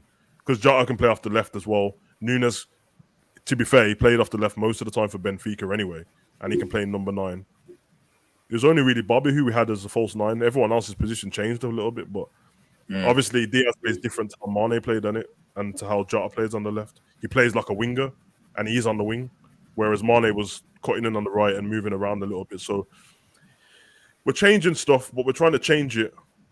We're learning on the job, innit? And it's kind of hard to do that in the Prem because the teams are relentless, bro. So yeah, I mean, amazing conversation. I agree with everyone. I mean, it's an hard one, ain't it? It's an hard one. Like you can say Klopp's overachieved with the assets he's been awarded with the ownership at the same time. I know a lot of people would say that. You know, what would it be like if, Pep was Liverpool manager? Would he achieve what Klopp's achieved already? So Klopp's an exceptional manager for doing what he's doing, not on a budget, because we're still talking about hundreds of millions. Yeah, I was about to say it's not a budget. Yeah. But, the money that has been spent isn't in comparison to the likes of United, or City, Chelsea, and it never will be because that's our model. I've been saying it for a long time now. You look at Man City, you look at Real Madrid, the 2 teams we're properly competing with in the last few years in Europe and in England. They're far wealthier than we are, but somehow we're the only team that can compete with this strict budget. This is what does my head in. So everyone goes about Chelsea has spent so much. When was the last time Chelsea finished above us? Yeah, I don't even know. And they spend us all the time on wages and transfers. So everyone keeps going on about it all the time. And like, I look at it and think, look, this is why I said the FSG out is a myth. FSG out is a myth. It's not real because why would no one show me anywhere that they actually want them out apart from putting a hashtag in the chat in your Twitter feed. Apart from that, there's no real proof. And, it's not real. And if you look at it as a club, we're competing with City in England, we're competing with Madrid in Europe the last few years, as I say. They have more wealth than us by miles. They both do. Even Madrid in their times of apparently despair when they didn't have the money they once did. They can still outspend. They somehow still outspend every team in Europe in wages and stuff like that and get the players in. So it's never really stopped them. And then same with City. They got all this wealth, but we are the only team. Apparently we're tight on the budget. Everything's terrible, but we're the only team that somehow competes on this tight budget. So it's either that we got a tight budget or we're very, very clever. We're very clever in the players we buy, the manager that we got that uses them players, and he gets the best out of every single player. Now, look at the players we've had in our teams that are, Salah, exceptional, world-class talent. Mane was a world-class talent. Van Dijk's, Alisson's, Robbo from Hull was amazing scouting because they were after Theo Hernandez. But Pep Lijnders said, I think Robbo would be a better buy than Theo Hernandez for Liverpool Football Club. We went and bought Robbo in his peak. Robbo was undoubtedly one of the best left-backs in world football. Trent is an exceptional footballer from the academy. Matip, an exceptional free transfer. James Milner, people might not like it, exceptional free transfer.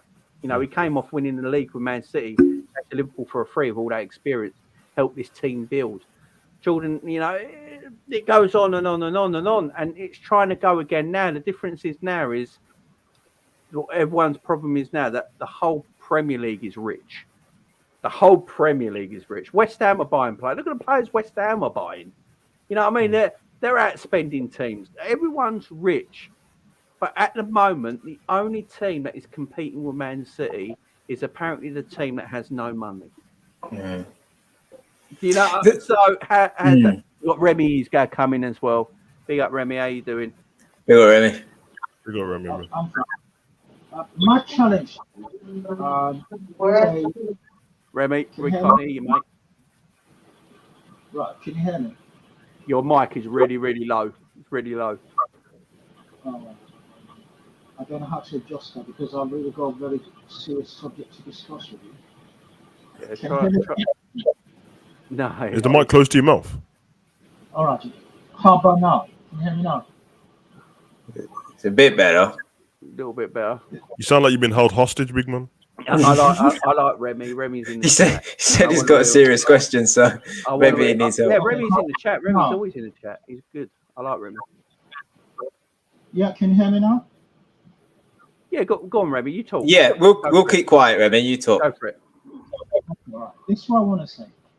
You were saying that Liverpool are operating on a critical budget or something else. And what do you base that on? Because if you have a proper analysis, and I'm going to give you that, right? That what you say is a mega budget is not. Compared to our contemporaries in Europe, Real Madrid actually operates on less. PSG, Bayern Munich operates on less. And you think City's got a very big budget. What you don't understand is there's a change in the profile of City. That from 2019 to 2013, City spent less money than we do. And actually, they're actually conforming to the Liverpool budget model.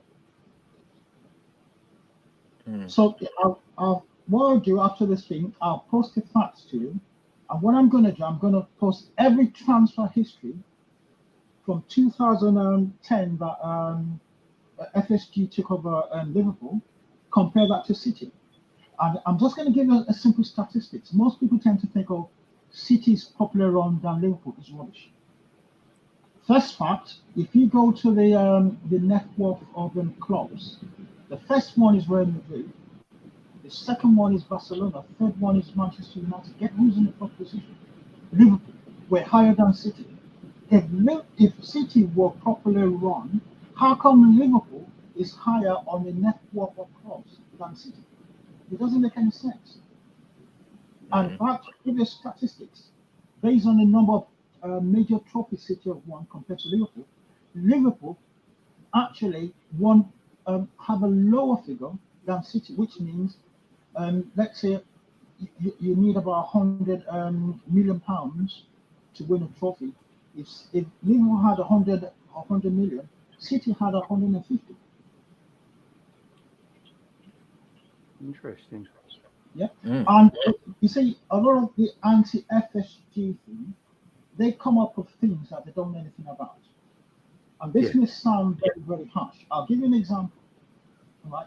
They keep on saying, "Oh, Liverpool can't pay up anything. We have to sell before we buy, and that kind of thing. We don't have money and things like that." Right. So far, from 2010 to 2023, 23 that we are now, Liverpool has a net spend of 232 million. If FSG was just balancing the budget, it should be zero. How come we have that? FSG, in line with this spending, is in line with PSG, as I said, in line with Real Madrid, in line what other club? In line with the major clubs in Europe. City is an overspending team. You know, we have a saying, it's more or less an African thing, right? You can say someone is big for nothing. City spends more money than is necessary. And I've said to you, the pattern of spending of City in the last 5 years is equal to Liverpool. In fact, they spent £4 million pounds less than us. I'll give you an example. Wow. What's the net spend of City this year? It's minus 11, ain't it, or something? No. Plus They don't 11? have a net spend. They have a surplus, and that's the point.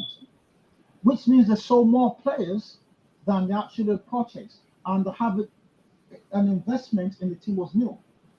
Over the last 5 years, the total amount of net spend of Liverpool is 216.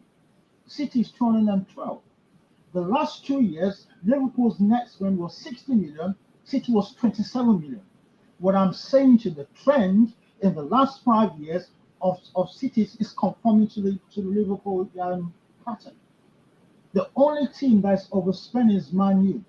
And the reason why they're doing that, Man U and Arsenal, is because they're rebuilding. That's the only reason why they're doing that. Most teams in Europe follow our pattern. And we are the most efficiently, well, one of the most efficiently run teams in Europe. So this anti-FSG thing that they've got, they say a lot of things, not based on any facts. They just come up with stupid, Liverpool is not well run, we had a system, it used to work, but it's no longer working. Oh, shit. Sorry, Remy. Go on. No, big up Remy, man. I had to take my camera off and go on mute and get real close to hear what he was saying, but it was straight facts, man. Big facts. But I'm gonna defend the FSG out guys this once. Because based on your facts, Remy, I think what they want from FSG is to win the transfer market. So you know how Man U always win the transfer market, or Chelsea normally outspend everybody else and get all these nice players. When you're seeing people like Warner, Havertz, and Ziyech go to Chelsea in one window, and I think the only person we got, it might have been like Thiago or Elliott or something like that. That doesn't look really good for us. So when you're coming second, you're not winning the transfers, and you're coming in second in 4 different competition, winning 2.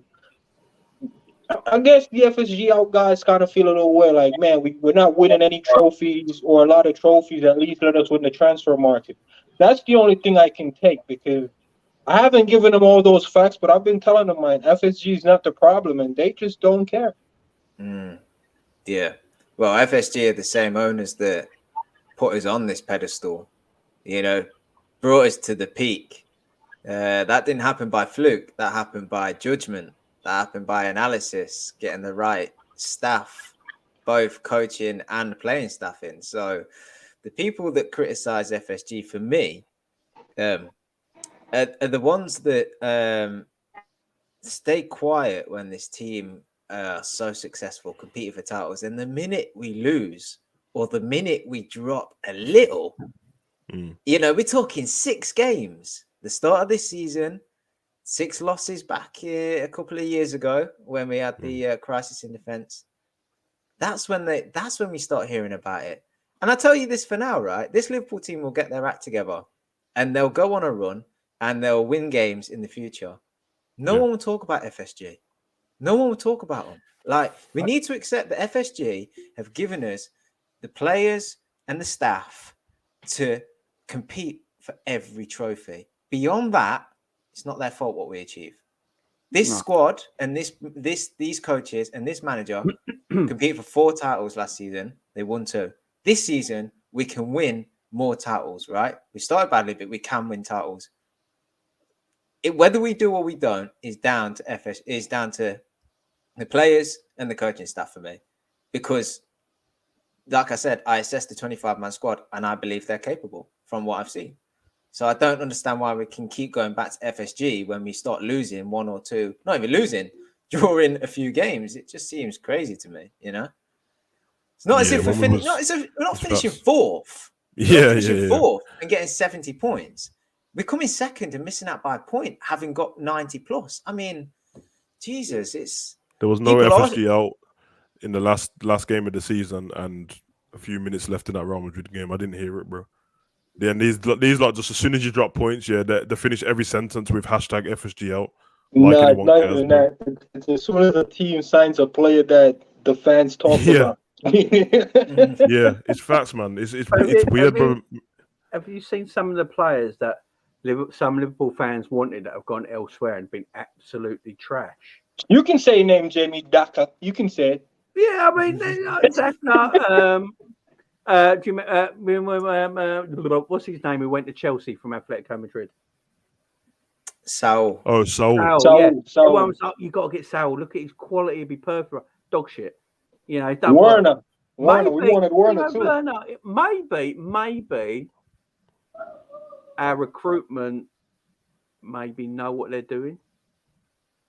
Just maybe. But then you go and buy Arthur Mello, and then it's like, do they know what it is? So it's just like, we didn't buy. That's try before you buy, Jimmy. That's try before I like you buy. Arthur Mello. Like, I hope he plays. I mean, I've said this before. If we bought Arthur Mello 3 years ago, everyone would be buzzing because they know he's an exceptional player.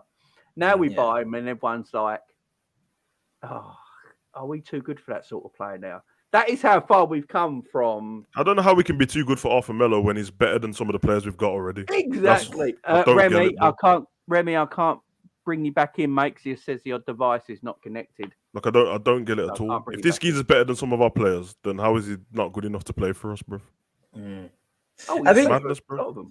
Like, we're not saying that like recruitment we've got everything perfect, because we haven't, but like you can justify a lot of the signings. Like if you look at this current Liverpool squad and you think, okay, let's run through name by name and pick out the ones that aren't successes, you can make a reason as to why they signed up. Kate is a perfect example. He's not had a good Liverpool career. You know, most of the people, if you're in my side of thinking, ain't fussed about him anymore. Let him go in January, terminate his contract. Not bothered about him in the slightest now. But I'm not going to sit here and say, I'd say it's a bad signing because it's not worked out. The proof's in the pudding, right? But you can't say that it was wrong of Liverpool to recruit him and sign him, because at the time he was a brilliant player and there was something to invest in there. Now it's not turned out. You sign Milner's, he's played a part in this club, you know. You see, everyone they've signed, you know, Minamino. Milner got us through the beginning of Klopp's thingy, bro. He was right back, left back, centre back, everything, bro. This was on drugs, bro. Arthur Mello remains to be seen. He could play a part this season. He might not. Guess what? Even if he doesn't, it's a loan. That's why you get loans. That's why you don't buy. You know, if you're unsure in any kind of way, a loan is literally a stopgap. So if Arthur Mello don't work out, so be it. It's a stopgap. You know, for me, you can't judge him yet because he's not played. But what I have seen is all the the on-field stuff for the under-21s. He's working hard, he's training, he's got the right mindset. He seems to have bought into the squad quite well. All the things that we look for in a player. Now we just need to see what he does when he touches pitch. So, yeah, I agree. Yeah, but Remy raised some points about Man City, and I think I heard correctly about he was comparing the spends of both clubs, was he? Yeah. There is context to that, though. I agree with him 100%, but and it's not based on FSG doing anything wrong. But he's basically saying that with us spending as much or more, then there's no excuse for the success and all that business. Just remember that, like, where Man City started from, innit? It's not really about the last 5 years. If you've already got the world-class talent already in, it's not like they just disappeared when Man City started to manage the books properly. They were still there, bro. Company and that only left like 3-4 seasons ago. David Silva and that. And they were there from FSG came in 2010. I think Man City won the league 2011-12 season, innit? There you have it, man. And that team went on and brought better players.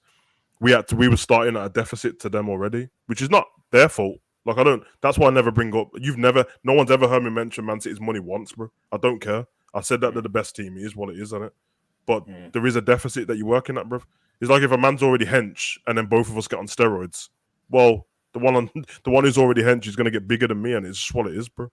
Yeah. But it's not a problem. It's just kind of how it is, man. But when did Sheikh Mansour brought Man City in? I want to say 2008, 8, 7, 8, 2008. They had the other dodgy owners before that. Who did they? This first year they signed De Jong, Robinho, Joe. But I can remember they spent over 100 million in that first summer. Yeah. Back then, that's big money. It was massive, bro. With Sean Wright Phillips and all that, bro. It was massive, bro. like you're exactly right. Like we can't take the past few years because, like you say, they spent big and like not just spending big. They spend 50 million on a fullback. If you don't work out next season, spend 50 That's million exactly on a what they were fullback. doing. It happened. If Cav, you they know, sign a, you know they already, sign bro. a keep, sign a keeper, Yeah.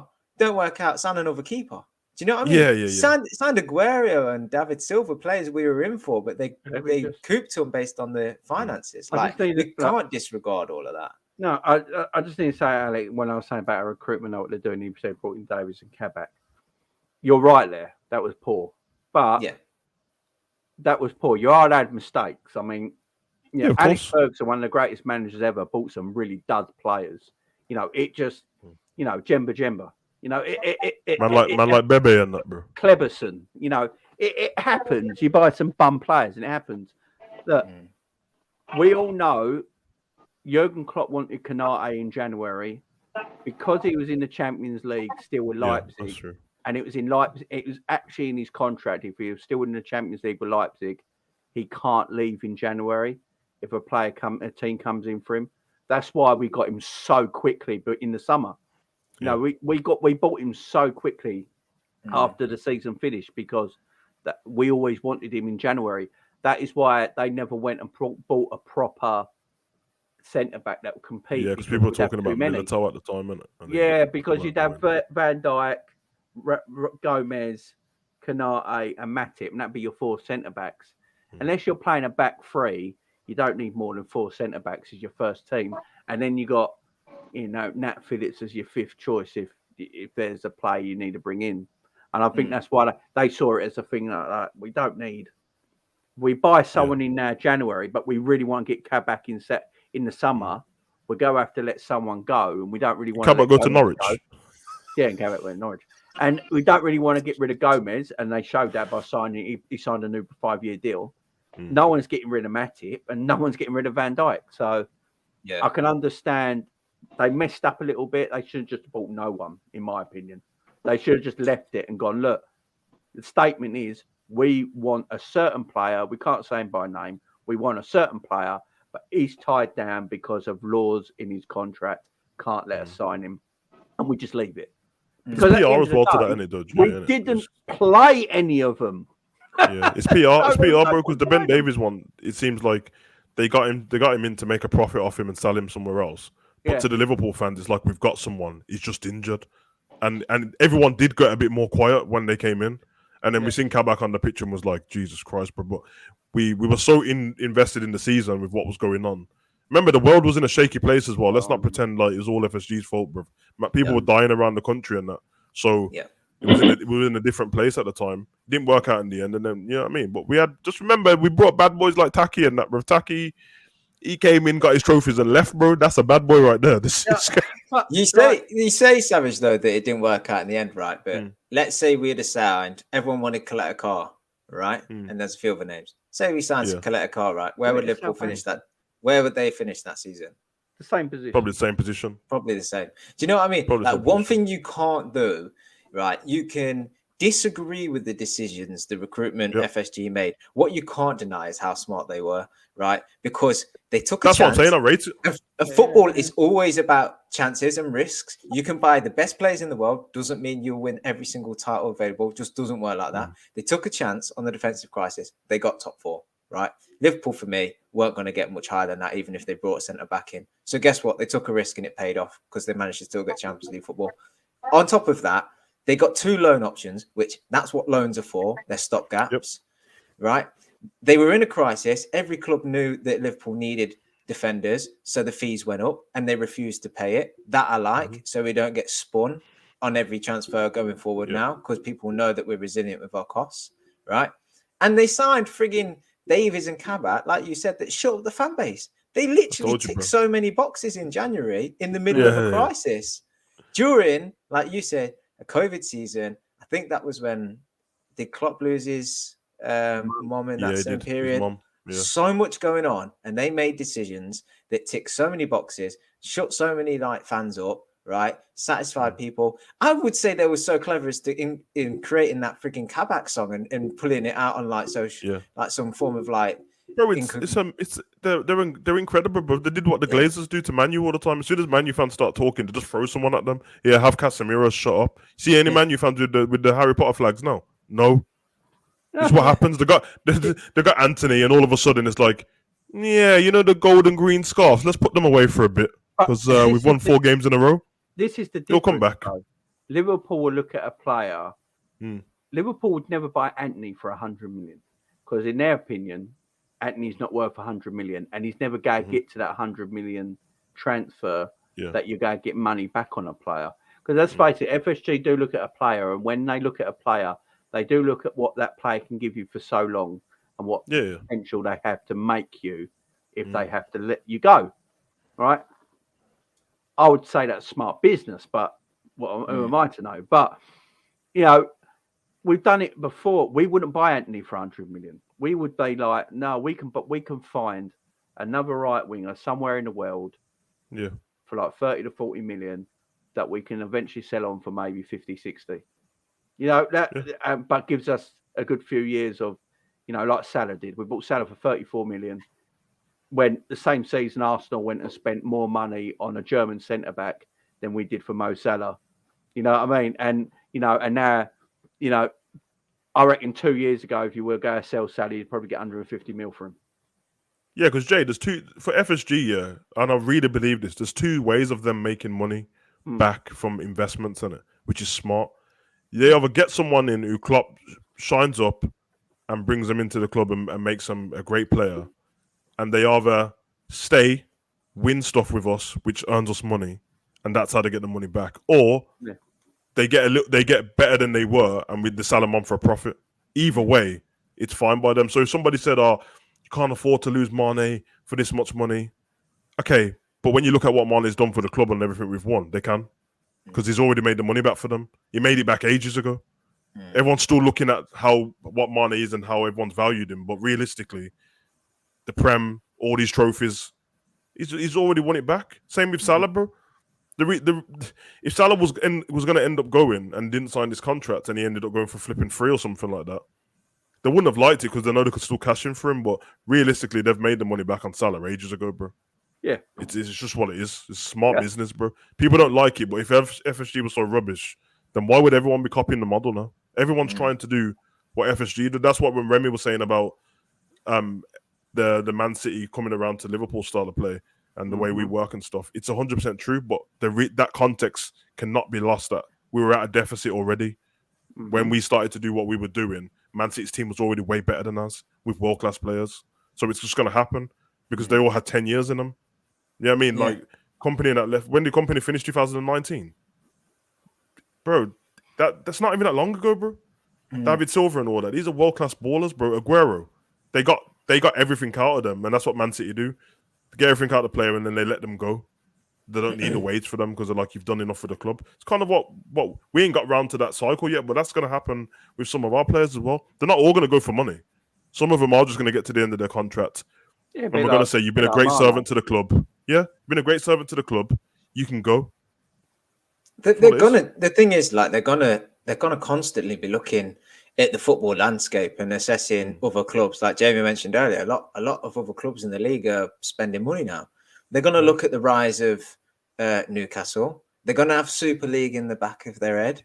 They're going to be making decisions that us fans might not like on the face of it, but it will be for the benefit of the club, which in turn will benefit us. Like, I think sometimes as fans, we've got to just put the business things aside and concentrate on the football, because the football's been brilliant for the past few years. So we just need to appreciate that. Like I say, you might start seeing things like players have got release clauses in their contracts.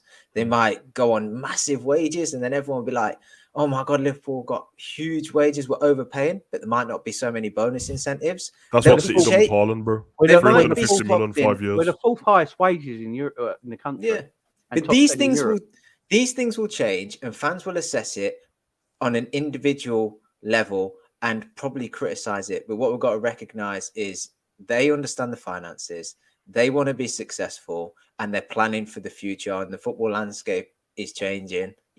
like with the things I've just mentioned. So they'll be preparing for it. And sometimes you just got to think, try and just get a full, try and look at things from both sides and get a full evaluated opinion on things, you know, if you are looking into it. Because whenever I see all these things on finances and reinvestment and stuff, I just take a step back and go, I couldn't care if they didn't spend a penny. Like, I want the team to compete with major honours at the end of the season, and they do. So it's like this comment here, right? Every owner, if you want your team to be elite and big, you've got to have infrastructure in place. It's paramount. It has to be. So if I was taking over if I took over Bournemouth, yeah, and I got all the money in the world, I got more money than Newcastle, PSG combined, yeah, they're not going to still be in a 12,000 seater stadium, are they? No, silly. I can't sell that team to the world and make that team elite with a 12,000 seater stadium and a park for a training ground. You know, I need to build all that. I need to put the infrastructure, my money into infrastructure to build that up to make it at elite level. Like Real Madrid are redoing their stadium because of that. You know, Real Madrid redid their training ground. Man City, we all forget, the owners came into Man City and built up half of Manchester. You know, have you seen what the owners did to they're incredible. I watched his interview, man. He's so ambitious, man. They got colleges. They built colleges, like mini hospitals, training grounds, youth setups.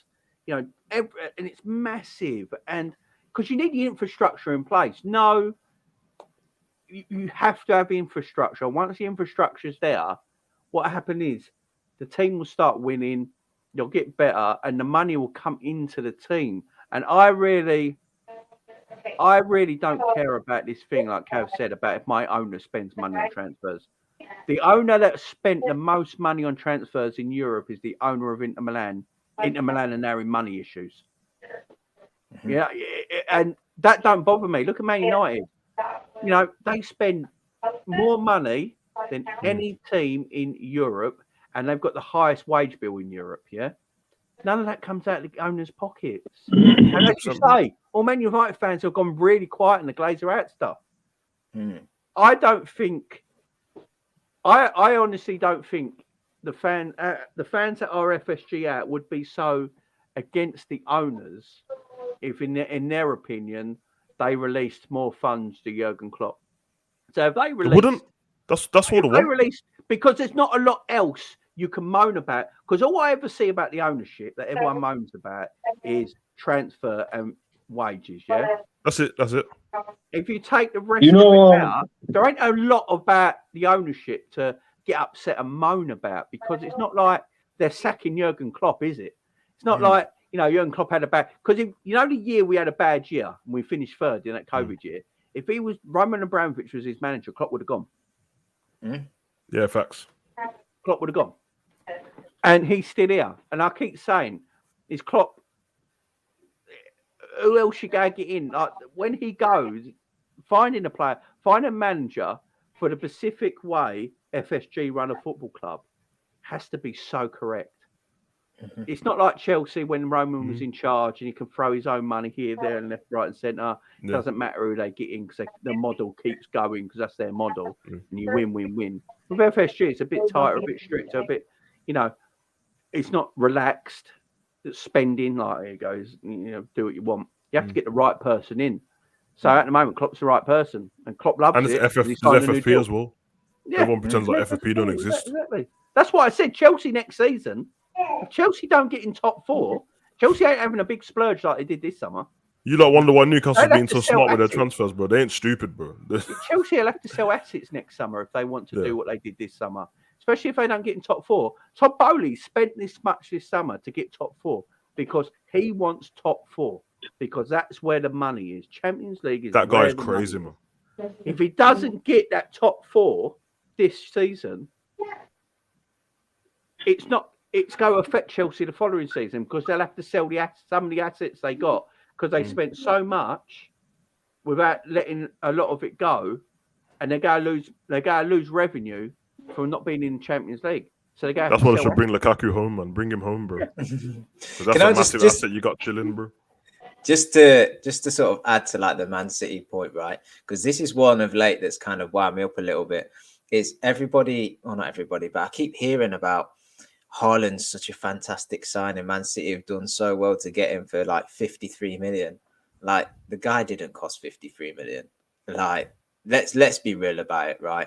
They'll have been like, and don't look, you can look me up and people in the chat, like if you know better than I do, by all means, like hand me out to dry. But they'd have had to pay him a signing on bonus. They'd have paid the agent a signing on bonus. I'm pretty sure they had to pay his dad as well a fee. Yeah, his dad got the fat signing on fee, bro. There'll be a clause in his contract, I'm sure, if he sees out. I don't know how many years he signed for. 3 years.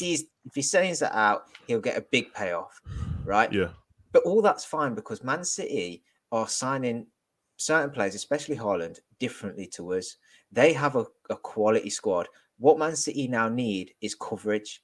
They need to be in the Champions League. They want to win the Champions League so they can get more and more of their name and their brand and everything out there, right? And Haaland is massive to that because everybody wanted Haaland. He's the next big thing, right? He brings so much like, what's the word? Imagery and, viewers and all of that. But Haaland also, right, has probably got a career path mapped out for him already. He probably already knows what his next club is and when it is. He's leaving. He's going Real Madrid in 3 years. Real Madrid in 3 years. Now, I'm not too sure if I would be happy signing, and this is just me personally, because all fans will think differently for sure. If you said to me Haaland's coming in, but he's going in 3 years to Real Madrid, I'd be a bit like, I don't know how much I can invest in. Jamie said that exact thing the day he signed, bro. Jamie said the exact thing. He said, listen, he's got a release clause on that. I don't really want him at the club if he's going to just leave. Because it's madness on it. Yeah. We don't do that. I don't think we've ever bought anyone with release clause. No. He's getting 300. His contract's 350 million over 5 years or some rubbish like that. Listen, we know, man. There's dodgy stuff going on and that, and remember, everyone's forgetting that Raiola, he died, bro. That was his last deal that he got through, bro. And I'm not saying anything, but word on the street is that somebody went up to the hospital to get shit signed, bro. I'm just. I'm being serious, bro. Because how did he get over the line? He was in hospital, bro. I'm just saying, bro. That's what the thing annoys me is when the biggest FSG haters, and if you're an FSG hater, all power to you. I'm not coming at you. I don't give a shit, right? Don't really like your opinion's your opinion. The FSG, right? It's the FSG haters, yeah. I don't care about their opinion. Go for it. But if I'm someone who I don't praise FSG. I don't really give a shit, to be fair. They're our owners. What don't care, bro. I'm just a little YouTuber talking about it. I'm not going to stop them. No one is. They're the owners of the football club at the end of the day. But they're not like Mike Ashley, are they? They're not like evil. They're not taking dividends out of the club. As far as we know, they're not taking dividends out of the football club like Glazers are. They're not, as far as I know, they're not doing that. And if they have, I've never seen the numbers to prove that they have doing it. FSG haters might just say they are because they hate them, so they're just going to say it without proof. But what makes me laugh is when they say, like, if they just gave, I don't know, Klopp more money, he would have had 3 Premier Leagues and 2 Champions Leagues by now. I love this statement. You can't just dismiss Man City. And I'm like, because City would have stood still. If Pep Guardiola and Man City all of a sudden saw Liverpool spending 100 million pound every single summer, City will go 200 to 300 million pound every single summer. Every summer. Yeah. So, and the Haaland thing, when they go, why didn't we buy Haaland? Why, if Liverpool are the club they're meant to be, why didn't they go buy Haaland? And my answer to it is, why didn't Real Madrid buy Haaland? Because Real Madrid are the biggest club in the world football. Now, that's not mess around here. They are. Yeah, they're the biggest club. They're the only club. I've spoke many times about Paul. Is there Paul player in teams like they used to be? And I think the only one that's true with is still Real Madrid. It's just ingrained in people, isn't it? I think Real Madrid are the only team in world football where it still has that almighty Paul. It's Real Madrid, and it's just like it's so hard to turn down. Why didn't they go for Haaland? So why is it just what Man City? The reason is because yes, it was a 50 million. By the way, Man City got him cheaper than the release clause. I don't know how that worked. They We bought know him what's for going on, 48 bro. They bought him for 48 million, right? I thought his release clause. I got 63 in my head. Yeah, they bought him for 48 million. That's how much they bought him for. It was under 50 million they bought him for, wasn't it? Yeah, from the Man City accounts, then go on the frigging sleeve sponsors so account. how did they do that? No one questions that. Then his fee for his father wasn't it like 40 mil or something like that? The fee for the agent, you know, and then there was another fee, and then plus his wages for the contract length. You're looking over £200 million. If I speak, I'm in trouble. Big That's trouble. why no one else went for him apart from a City, because they have them funds available. Yeah. For the one-off player, they have them funds available. I just think it's time with football fans now, man. I think you and Cav and Jamie made a good point, man. Because let's be honest, bro. I only talk about FSG when I come on the internet and that, because everyone mentions FSG. But in my day-to-day life, I couldn't give a shit, bro. I'm a Liverpool fan, bro. Like, when they go, it's not going to change. Before there was I didn't care about Hicks and Gillette either. Fuck them. But I think if everyone wants to do this thing where they just throw stuff about FSG, constantly have these narratives that they've not even looked into, I just think you should have it two ways, isn't it? You either educate yourself on what's actually going on with the business, so then you can really have an idea of if it's FSG in or FSG out, or shut up and support Liverpool, because you can't just make stuff up because we lose a game, so FSG out. It's so weird, bro. Go on, sorry, Kev. Go on. Sorry, Kev. One last thing I want to say, but I don't keep Kev talk, is that I talk about MMA, yeah? I'll go to MMA a minute for a comparison. When Pride FC was in its highest thing, it's the best martial arts thing in the world. Nothing was better than Pride FC. No, it shit all over UFC. To be fair, old Pride still shits all over old UFC, right? It was massive. The events were huge. It was like being at a rock concert watching MMA fights. It was amazing, yeah? They were backed by the Yakuza. All their money was backed by the Yakuza, yeah? The Japanese mafia. And they got into issues there. Dream Stage were their TV company. They realised that, you know, the Japanese mafia wanted more money, Dream Stage, and it got cancelled, and that's why UFC bought. It's like that. Who would you rather be run by? Would you rather be run by people you think might be a bit immoral?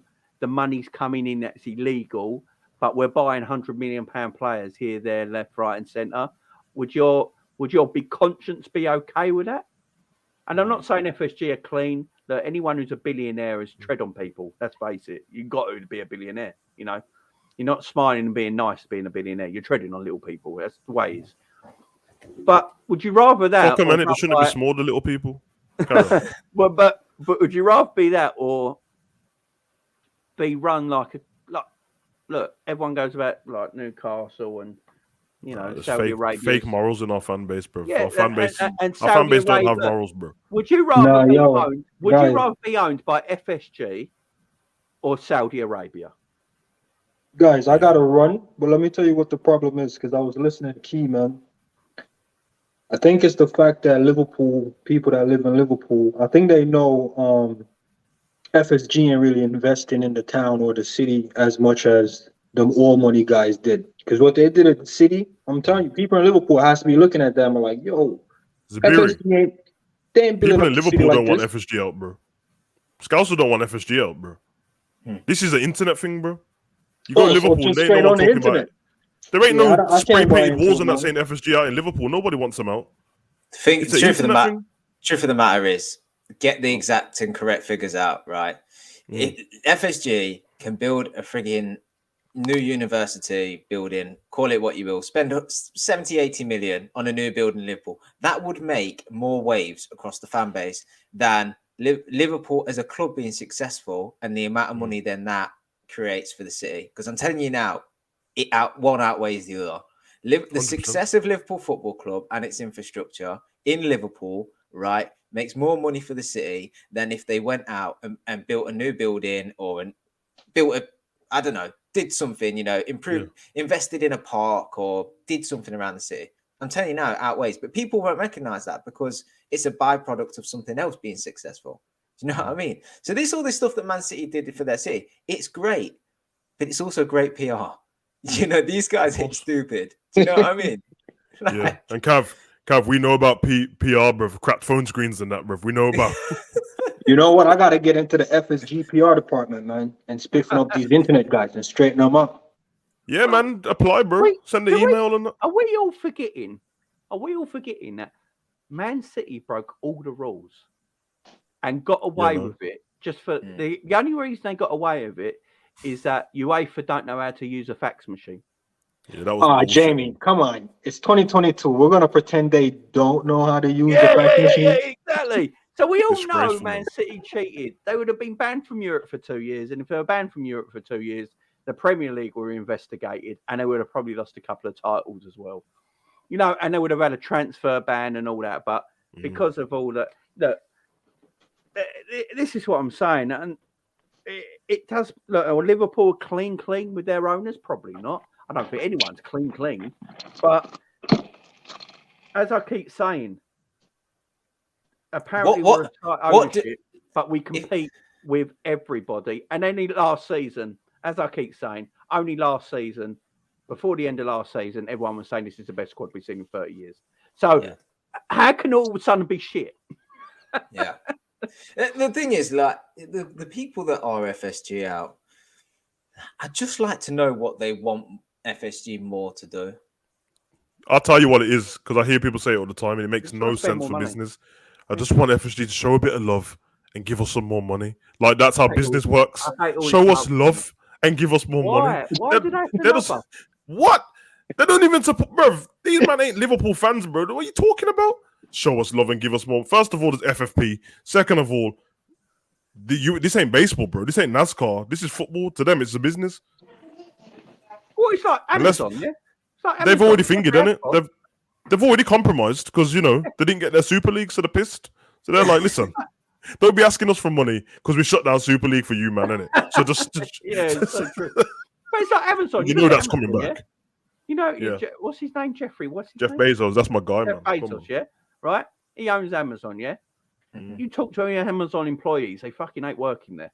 Yeah, pay shit. You don't know them, it's life. Pay shit and all that sort of crap. You know, and he's the wealthiest man in, well, he's not the wealthiest man in the world. You can't, you know, the people who own like Newcastle, the Saudis and all that shit all over Jeff. But, you know, it's just the way it is. You know, you don't have to be loved. FSG don't need to love us. They're not our dad. They're not going to become fans overnight. Oh, we've been Liverpool owners now for 10 years. Oh, it's in our hearts now. Oh, we can't think of anything but Liverpool. You know, we're Americans from Boston, but fuck the Red Sox now. Yeah, they're our real love. Of course, Boston's their real love. They're Boston born and bred, and that's their baseball team. You know, I could own a club. I'm a Liverpool fan. Liverpool is my heart. I could own Blackpool, right? I'm going to put everything I can into Blackpool because it's my job. It's the business I own. But I don't love them because I love Liverpool. Don't mean I don't like working for them or giving everything I can to them and sweat and bleed for them. But at the end of the day, my club's Liverpool Football Club. Yeah. Could you imagine, right? Could you imagine the fourth quarter meeting, FSG and like all the big bodies, and they're sitting around and they're going, right, just a quick sum up the end of the meeting, guys. Training facilities done, yet ticked off, still paying that off, whatever. Stadium expansion, all going well, on time, on program, on cost, right? Yeah, all good. Cash flow, all right. Yeah. Come through the COVID years, well, that's all right. Okay, how's the playing staff doing? Yeah, well, they're in for all four trophies still. And last year we made the finals and stuff. We're looking to have another good year ahead. Okay. Any other business? Yeah. Just one thing. The Liverpool fan base needs you to put more money into signing one player or two players because they don't feel loved. They'll be like, what are you going on? Bro, it's madness, bro. It's madness, man. You'll see, this is like Wrexham fans start asking Ryan Reynolds and that for more money soon, bro. Get out of here, man. They might as well. Do you know what? They should just fucking release the accounts and go, there you frigging go. This is what I'm doing for you. Do you know what I mean? You've got a sustainable, growing club, right? Everything, the infrastructure's growing and building around it. The squad is, I won't say getting better because I think they peaked probably a couple of years ago. But a squad that can compete for major trophies, like, fucking hell, what would possibly convince them to invest more money than they need to on transfers at this stage? They change one thing, release one thing, change one thing in their setup, it affects something else somewhere else, bro, and it's just a spiral. Yeah, that's what sustainability is, isn't it? You can't be changing stuff. Don't work. Yeah. And they would be thinking, forget that we're Liverpool fans. You would just be thinking, hold on a minute. I watched these guys just have a parade, and they all look very happy to me. that there was a parade in around, bro. They said everyone else is talking. People on the internet all talking over about media. All over media, the amount of people that are in Liverpool for this parade, like 650,000 people, but all right, they want us out. And then people are like, oh, on the internet, there's a lot of us that are saying Klopp out. And then you got like Panther Scousers painting a new mural of Klopp on a wall. Right, guys. It's not real, man. It ain't real. Right, go ahead. We're going to leave there. It's great discussions today. Great debate. Big up everyone. Big up Remy coming in there as well and stating some, giving some numbers. Big up to Remy. I've actually got them numbers. Hopefully next time Remy comes in, Al Qaeda let him out of that room, bro, because I couldn't hear what was going on. I've just posted their numbers he sent me on Twitter as well, so people go and check it out. Guys, so I won't be around tomorrow Wednesday tomorrow. So I won't be around Wednesday and Thursday. I'll be back Friday evening. Mm-hmm. I'm going to go and stay with Penny for a few days. So I'm going to be in London. So I'm going to be up there for a few days with the family. We're all going to be together for a few days. So I'll be back Friday evening. Friday evening, I will do a Brighton preview. Saturday, I've got the North London Derby watch along. I can't do the Liverpool watch along, unfortunately, because it's a 3:00 game. And, streams are so unreliable. I could be doing it for 70 minutes and it just turns off and I can't find another one. So it's no point. But yeah, I'll be doing North London Derby. After the Liverpool game, I'll be doing a match reaction on Saturday night as well. So yeah, make sure you all tune in for that. Don't forget to hit the subscribe button, hit the like button on your way out on the video as well, guys. And yeah, and don't forget to go and, Hugo's channel, guys. Just go. You know the vibes. Do what you need to do. And go and follow Cav on Twitter. He loves talking to people. Right. Big up, everyone. See you again Friday. Enjoy.